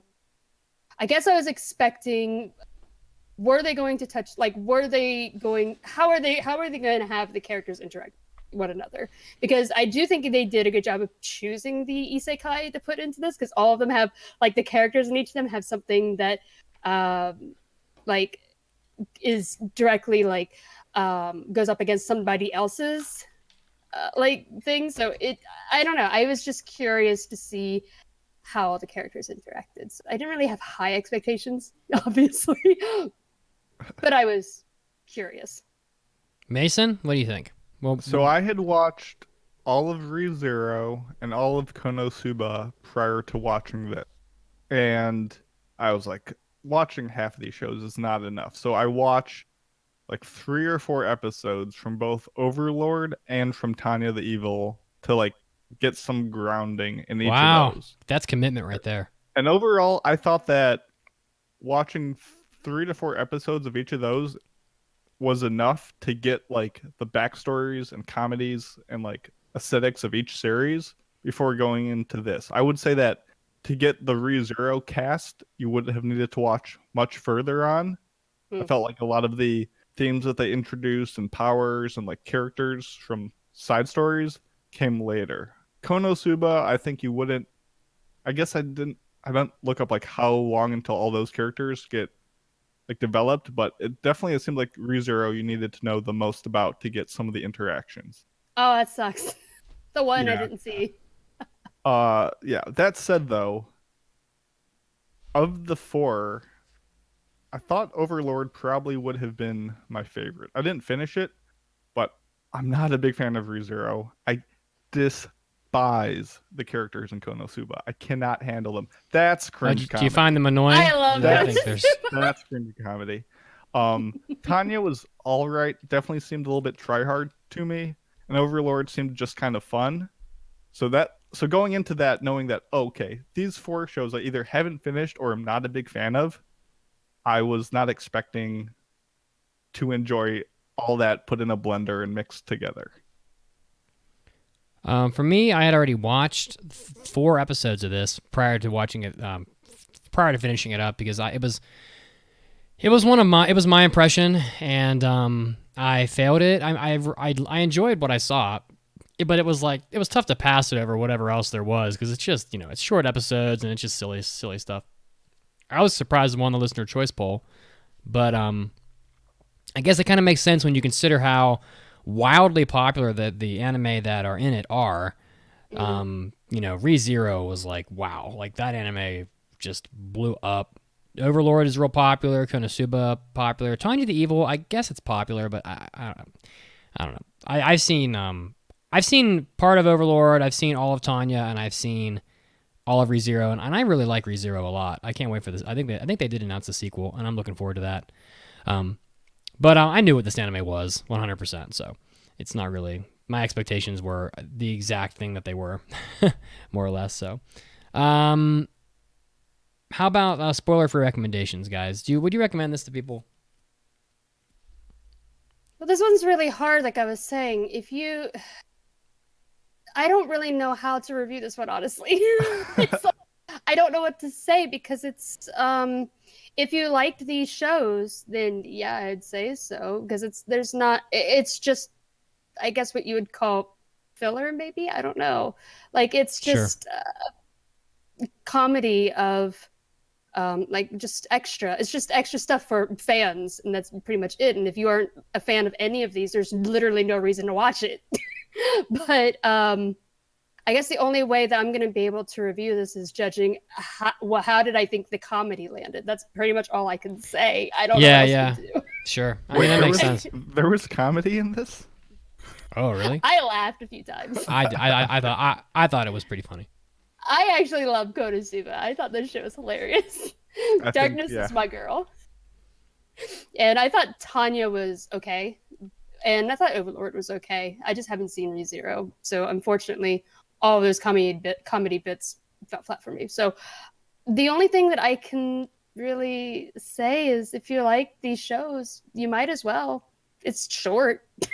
Yeah, real short. I don't know what else to say. If you haven't seen them, there's no reason to. Yeah, I mean, it's one of those things. Like, I think that this is an instance where the guy who made this show is trying to capitalize on the popularity of these other shows, and they are vastly popular. Yeah, I'm just curious. I wonder how many like reviews or whatever there are on Mal for something like ReZero. I don't think this is hard to review. Like, I don't know how to. On Mal, if you look, all of the 4 shows that this isekai pulls from have over an 8 on my anime list. And this collection of them has like a 7.65. So it seems like, and the way I would say is, yes, if you like all 4 shows and really just want to see the characters interact, go for it. You have nothing to lose for how short of a time investment it is. Yeah. But it does nothing to sell you on watching the other shows. It's not like you're going to be a big ReZero fan, go into this, not seeing Overlord, and being like, wow, those characters seem like a bunch of fun, a hoot and a holler. Let me go check that shit. show out. Yeah, It's not really. It doesn't really sell the other shows if you haven't seen them, and it's not adding anything outside the shows if you already have seen them. So like Mandy said, it's very short.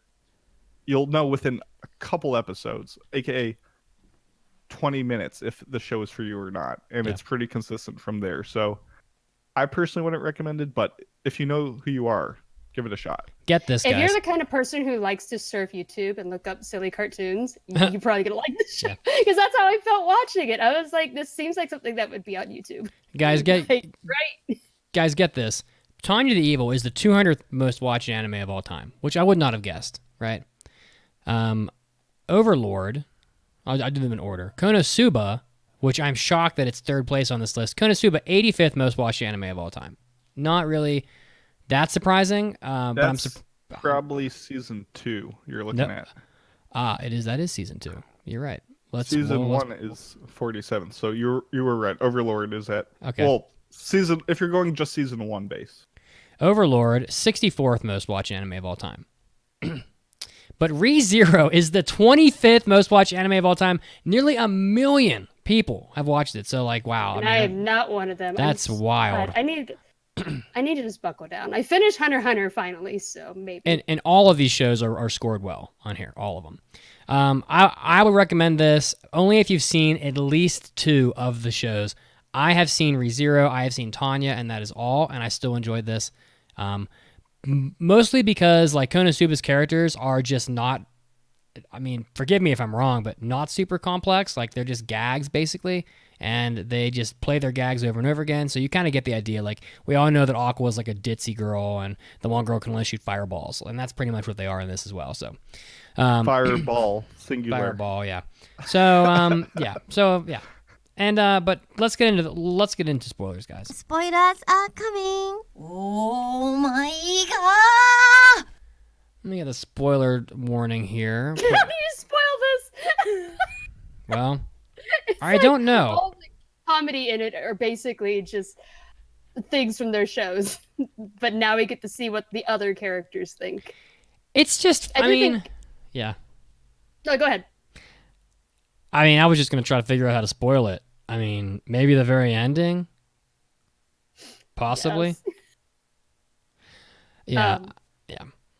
I was saying before, I do like how they chose the Isekai 2 show, and because, like, for example, we have Aqua from Konosuba who hates undead. It just so happens Overlord's protagonist is an undead. So, right, of course, and, Tanya hates gods. It just so happens Aqua is a goddess. So I like how they had all of the how all the characters meshed, and a lot of the comedy was based off of those moments. But yeah, I don't know how to review this, guys. I'm sorry. I thought it was really funny. So much here. I thought it was really funny. I thought the teacher was funny. He's like, his. Is he from ReZero? He's from ReZero, yeah. His cadence is hilarious. He'd be like, Dare wa nani da ne? Like he has like a funny cadence the way he talks. He sings everything at the end. I imagine he's kind of comparable to the manager from Zombieland Saga, just goofy, and the way he talks is funny. I want to say this whole show, because Momoto Miyano is a character in Overlord, and this whole show I was like, man, they should have had him in this. This was so much funnier. He shows up at the last episode. I was like, fuck. Last episode. Not enough, Mamoru. Not enough, Momoto.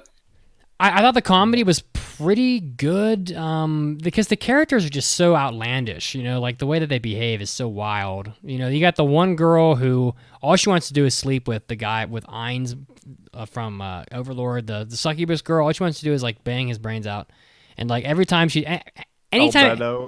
Albedo. Anytime anybody says anything to her, she gets like super aroused by it, and it's just silly and funny. And like Tanya gets pissed off at everything, and it's just like it's like putting like 12 of the most insane personalities you can gather in the same room and just watch them lose their shit, bouncing off of each other, and I don't know, I really enjoyed it. Like the show and the talent show episode was really funny, and they hit all the notes with the school anime stuff. You know, they go on a field trip, they go to the beach. The beach is funny. Like, you get to see Ainz like without anything on him, and he's just like this skeleton. He doesn't look the same like at all. He's just weird looking. And you've got all the soldier guys from Tanya doing push-ups. And they're like, oh, finally, we've been suffering for years in this war, and now we finally get to go to the beach. And then someone's like, drop and give me push-ups, and it's like I can't remember exactly how. It was like Defender from Overlord, like the six-stage dude with the multiple arms. Yeah. Oh, right. And so they start doing push-ups, and then like the masochistic girl with like who's in like the yellow with the yellow hair, who's super hot. Darkness. She gets down and she's doing push-ups, and she's like, "Oh, make me hurt more!" And her like breasts are hanging down, and they're like huge and voluptuous, and all the soldier guys are just staring at her breasts. And like, it's just, I don't know, like the situational comedy, and it kind of hit the right note for me more often than not, and I think I enjoyed it. And but like, if you're a person who like wants a well animated stuff, like, it's not really animated, is it? No, it feels like, I don't know, someone made like a Flash cartoon for YouTube. It's not. It looks like like South Park used to, like back in season 1. Yeah. So, you know, they kind of bounce around, and but like, I don't know. There's not much story to it. No, it's just comedy. That's all it is. Yeah. That's why it's really hard for me to judge. It's like, did I laugh? Yeah. That's about it. At the end of occasionally, not always. Like the last couple of episodes were really hard for me to watch because I was like, all right, I'm done with this. I want to move on. Right. Yeah. At least it's, yeah. At the end, they find out that there's a whole another school of another class at the school, and the one guy from ReZero is like, "What? Like, really?" I think it's I get the ReZero guy and the Konosuba guy mixed up because they kind of look the same. And but he one of them isn't a giant skeleton. No, what? Konosuba. He means. No. I'm saying it's like, because all the other characters gotcha. And you got two dudes in track jacket. Yeah, exactly. All tracksuits, and they have dark hair, and it's like I got a lot of Kazuma Desses, and that's what I was excited for. he runs over, and it's like, holy shit, there is a whole other group of people, and it's like a lot of the other guys from their world that I haven't seen Konosuba, but the one guy's, he's like, what is it, Reinhardt, or he's the guy that has like the you can't ever hit him power or whatever the hell. I think he's from ReZero. Yeah. Oh yeah, like I said, I keep getting them mixed up. One of the rivals from the.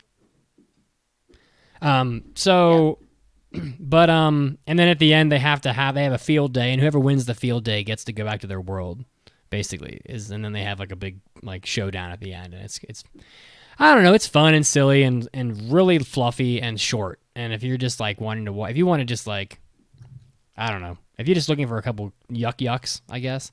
But I will say, I was I had the opening in my head for like days. Like, it was driving me crazy. I don't know if that's like a good thing or a bad thing, but the opening had me. The song, I was like, I had that shit in my head. I was singing that crap out loud for like 3 days.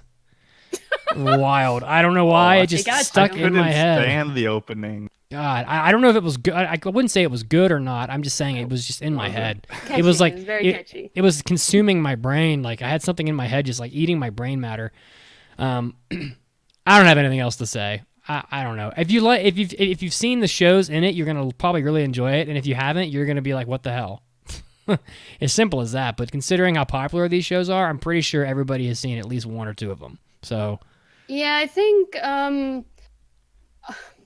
there were definitely some funny moments, but I think the issue that I had with it is that it was just repeating a lot of the jokes that were already in their shows, right? So it was like Kazuma and and all of the girls in Konosuba constantly arguing with one another, and it was like I can't remember the demon's name in Overlord. The woman that loves Ainz. Albedo.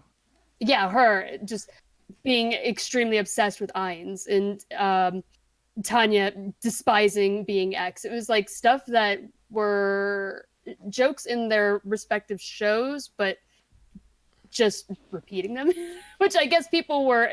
It's probably the point of the show, though, right? Is the comedy of seeing how the other characters react to those jokes. Yeah. So I don't know how to review. I'm so sorry. I'm lost. I'll go first. I don't know what to say. I'll go first. I thought it was fun. I thought it was fun. If it had been full length, if it had been like a 26-minute show, if it had been 20-minute episodes, it would have been unbearable. I wouldn't have been able to do it. It's about it's about the right length. You know what I mean? And I would say that even some of the episodes are a little too long. I think they're about 10 minutes long each, but I think they would have functioned just fine at like 6 minutes. And I think I enjoyed it like enough. Like it was fun, I guess. You know, there's not much to it, but it does what it's trying to do pretty well, I would say. If granted, it's not trying to do a lot. I would say that this show is probably about. It feels weird giving it a terrible score because I just don't think it. I don't think it was terrible. What it was it wasn't trying to be Monster or something. It was just trying to be fun, goofy stuff. It's just to get a goof or get a laugh out of people. That's pretty much it. So I mean, I don't know. I think it accomplished its mission. I'm gonna give it 3 funny bones out of 5 in honor of Overlord. I think it was fine. Like it did what it tried to do, and we are jumping into scores real quick. I was gonna say, what were some jokes that you guys actually liked? Okay. I know you mentioned like the beach episode and stuff. So before I poop all over the show, I'll say the 2 things I liked about it. Episode 4 and episode 5 were both pretty good. Episode 4 had like the scene where Kazuma and Subaru like become friends over like, I like that being too! bonded in the same way, but then becoming enemies when tracksuit team. Team tracksuit. Yeah. When Kazuma realizes like, oh, Subaru's got the harem and he didn't. So then he's like, oh, we're best buds. Wait, no, you got it made. I got the you're my one. enemy. You're my enemy. You're my rival. So that was a good scene. Yeah. A comedy moment that occurred because we got this crossover. That's what I was looking for in the show. Yes. Comedy that could have only happened when the worlds merge. Episode 5 was also pretty good. That was the talent show where, we got the big explosion by Megumin, and then Ainz from Overlord is like so inspired by her show of like enthusiasm that he's like, let me show you like snow, and they had this the snow coming down and the credit sequence over them all together. That was more epic than One Punch Man season 2. Like, damn. Those 2 episodes were like, okay, pretty good, not bad. We're finally getting into collaboration. And then after that, no, nothing. So those were the 2 moments. Yeah, the joke that I liked was that when you see Overlord, Ainz is so overpowered. Like, he even uses a. Well, I guess it's a spoiler. I'm sorry. I'm not going to say it. But he's super overpowered. But I like that when he's in this world, he's like, oh, these guys are more powerful than I am. Like, that was a joke I liked. Yeah. Sorry, I interrupted. There's multiple times where he's like, oh, dang, these power levels are messed up. Yeah. He's like, there is some balance issue. He's like, I almost just died right there. Yeah. That got me. I was laughing at that. Yeah, that was the comedy I was looking for. Yeah, same. Yeah, I'm right there with you. A lot of the comedy, I was just like, yeah, the joke's funny, but I already know this joke because it was in the show. I like the moments where Tanya was like approaching Ainz and Aqua because she thought they were being X. Those parts made me laugh too. I don't know. I just like Tanya. Yeah, but, she's crazy as shit. Yeah, that show was. I think that was a fun show for me. I wouldn't say it's like good, but I had a lot of fun with it. But I don't know what else to say. I mean, I chuckled a few times when the characters were interacting with one another, but when it was mostly just jokes that I've already seen, I was like, haha, yeah, but I've already experienced this. So I don't know. What do you guys think? I want to hear Mason. I'm curious. Mason says he's gonna burn it to the ground, right? So let's see it. So let's hear it. Do it. I mean, Mason. I think when we say like, oh, if you've seen these shows, you should see this one. I think it's if you've seen the other shows and like them, because I've talked about it before, but I just really am not big fans of ReZero, and I'm especially not a big fan of the characters in Konosuba. They are like Ed and Eddie tier, where they just make life miserable for themselves and everyone around them. And every scene they're in, they just ruin. And I know it's supposed to be funny. I know it's supposed to be comedy, but I just don't ever have a pleasant experience. These 12-minute episodes felt like 48-minute double episodes. They just dragged on forever. Like the show begins with like this terribly generic like 2-note keyboard that's straight from every budget sitcom, and then immediately cuts to Aqua just wailing and whining in the most shrill voice across the screen. And I'm just like, why? Why are you instantly doing this to me? You had all this time to introduce these characters, and you're just annoying me right off the bat. And yes, clearly the show is not for me. Clearly I'm not the intended audience. But that doesn't mean I can't not hate it with every fiber of my being. Can't not hate wait, it. Wait, did you... Wait a second. Did you want them to actually introduce the characters? It's meant for people that know them already. Okay. No, I know the characters, but I'm saying, why are you giving me the worst ones right off the bat in the most annoying way possible? Okay. Like, I don't know. I just didn't enjoy my time with it, and it's clearly, like you mentioned, it's just a quickly put together thing. It's supposed to be, and it's not ambitious. It's not going for anything massive, but nonetheless, it was a waste of time for me, and I can't give it a good score with any. A waste of like an hour and a half. Yeah. I just, as Rob said, I do not like fun things. Please don't. Oh, man. Yeah, Mason does not like fun. He doesn't like good things. Unless it's penguins. Unless it's penguins. He hates Kuroko no Basuke, so y'all don't listen to him. That's true. Yikes. It's true.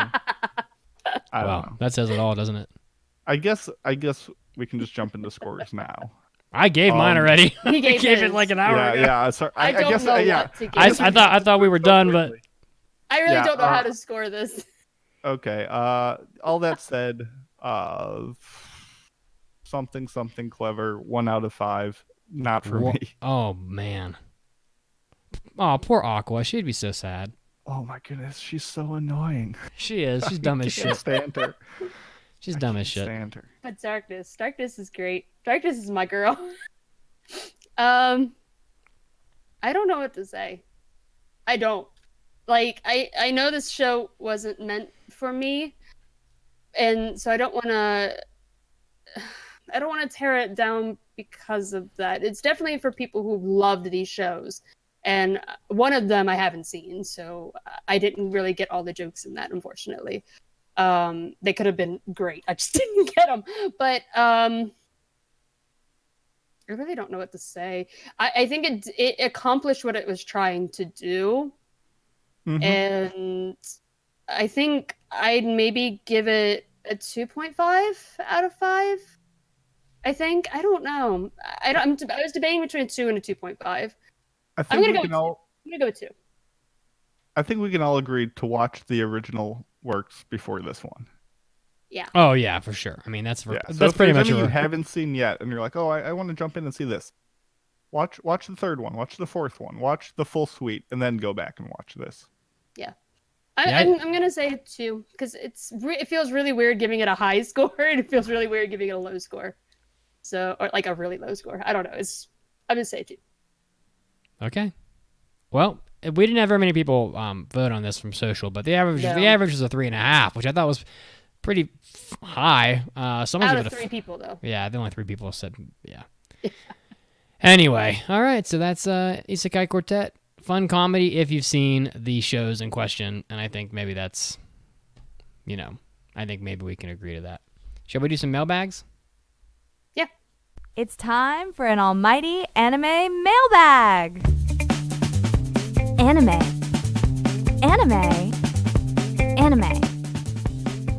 Mailbag. No one doing. Oh, Mason's doing the dance still. I kind of forgot until the end. I forgot too. I'm sorry. I was reading chat. All right. If you want to if you want to write some mailbags, guys, our website aaapodcast.com. Along the top, there's a mailbag button. You can submit mailbags there. So yeah, go ahead and fire them over. Just like Mora Itis did. When I'm at the gym and throughout the week, I really enjoy listening to OSTs from start to finish. Two of my favorite being Violet Evergarden and Made in Abyss. So I was just wondering if there's any anime soundtracks that have really stood out to you in your experience. Well, I didn't want to put the ones I normally would say, which is Bebop, Escaflowne, like obviously those are fully coolly, like those are obviously great. So I reached a little deeper. I think Noir has a really great soundtrack. It has like a very like sort of some of the songs are very like European. I think it sounds really nice. Initial D is awesome. That'd be a great song for the gym because it's all like Eurobeat, super fast. Oh, Running in the 90s is so. Remember when we listened to that before we climbed up the 14,000 foot mountain? Yeah, we needed that. Shockingly, I think Dragon Ball Z has a decent soundtrack. If you've seen Dragon Ball Z and you're like nostalgic about it, some of the Japanese songs are pretty good. The openings and endings are pretty nice. And Macross Frontier has some good poppy tunes. But yeah. What do you guys think? I guess I can rip through this list real quick. Yeah, you go, because everything I was going to say, Mason already had. So sorry. Hoseki no Kuni from Land of the Lustrous. Well, it is Land of the Lustrous. Any of Hiroyuki Sawano's works, Attack on Titan, he's done a bunch of Trigger stuff. His new soundtrack for Promare, the movie that just came out, is a bunch of fun too. The show is not great. I gave it another chance, got to episode 6 and it failed it, but Ben's soundtrack is actually jazz fire. It's actually a bunch of fun. Ping Pong soundtrack, awesome. It's the same guy who did Devilman's. Fooly Cooly by The Pillows is a bunch of fun. Yeah. Taku Iwasaki, we talked about Noragami earlier today. We talked about JoJo a couple weeks back. He's done those. Gurren Lagann, Katana Gatari, just really oddball, eccentric stuff. Yeah. The Eccentric Family is also great. Monogatari, those are both a bunch of fun if you're just trying to study and want some fun beats. Like Mitz said, Initial D, Parasite, and Scorching Ping Pong Girls are all like electronic based bangers that I would recommend for the gym as well. Bangers, baby. Yeah, Scorching Ping Pong Girls. Don't sleep on the soundtrack. It's a bunch of fun. I got nothing else to add because my list was JoJo, Noragami, Katana Gatari, and Monogatari, and basically said all of them. So I got nothing else. Stealing your thunder. Yeah. He answered this question before I got to type in mine. I was like, damn. Well, I got nothing else. All right. I'm not a huge soundtrack person. I don't really listen to a lot of them. So we have one more mailbag from the Creepster. Who wants to read that one? I got it. The Creepster. Hello there. I have a question. I am sure you guys have answered this, but don't remember what was said. I currently live in Los Angeles, California, and have been for all of my life. Even so, I have never attended a convention before. A few years ago, I found out the city holds a convention for anime called the Anime Expo. A pretty massive one. Yeah, just a bit. I have been wanting to go, but felt that I am too old to attend. I'm 31. So should I attend the expo at least once to try it or just skip out on it? Also, if I do, should I go for the whole weekend or is one day enough? If I lived in 34 and still go. So if I lived in LA, I would go. I mean, I think you're above the average age, which is probably like around 17 to 20, but you may enjoy yourself, and I think that there's probably a lot of really great informational panels, like industry panels, and you can learn a lot of like interesting stuff, things that are going to be coming out in the future. You can probably hear some of your favorite like industry talent speaking, which is usually good. I don't know if Anime Expo has like late night stuff, but I always enjoyed like the late night things. They show like really gritty horror movies, or they'd have like even hentai panels if you're into that, or like whatever. So or like the dealer room might be good for you. Just beware of like higher than normal prices in the dealer room. But there's definitely things to get from something like Anime Expo, especially. And if you haven't gone to cons before, everything will be new to you. Like I'm kind of jaded at this point because I've been to like friggin' like 60 cons probably. But like, if it's your first time, it's probably going to be like this magical wonderland for you. I remember my first con and it was like the greatest thing ever. So I would go. Yeah, what a massive convention to start out on. Yeah. Like this is like, oh, I've never traveled outside my time zone before, but SpaceX is offering trips to Mars. Should I go? Buddy, you are in for a ride. I was thinking that when I read Anime Expo, I was like, well, you stumble upon the biggest convention. So I was looking it up though. Or go ahead, Mitz. My first con was Otakon, and Otakon was about 30,000 back then. At that point, and like I just got to say, like it can be overwhelming. So get the schedule ahead of time, and like highlight the things you want to do, so you know where you're going, and you're not just wandering around aimlessly. So it really does help. But go ahead. I was gonna say I was looking up Anime Expo for 2020, and it looks like a 4-day pass for the whole weekend is like $85, which is probably going to be, but it's probably going to be less than like double a single day pass. So I would say just for your first time con, like get that, and it gives you time to like breathe and a chance to see the full thing, and like don't be like, oh, I only got 1 day, I got to get in right when it opens, stay the whole day and just like burn myself out. Like just like Mitt said, look at the schedule, see what you're really interested in, and just go a little bit each day as much as you want to. I mean, some days it's packed with content that's double booked and you can only see a few things you really want, and some days it has absolutely nothing, and those are good days for the dealer's room or Artist Alley and all that good stuff. So I don't know, what have you got to lose? Give it a shot. I mean, you're gonna want to experience it at least once in your life. Yeah, exactly. Loads of money. $85. That is too much money. That's a 4 Disney ticket. Those are probably full days event. Like those go probably late into the night, but I don't know. It'll be an adventure, that's for sure. I guess. And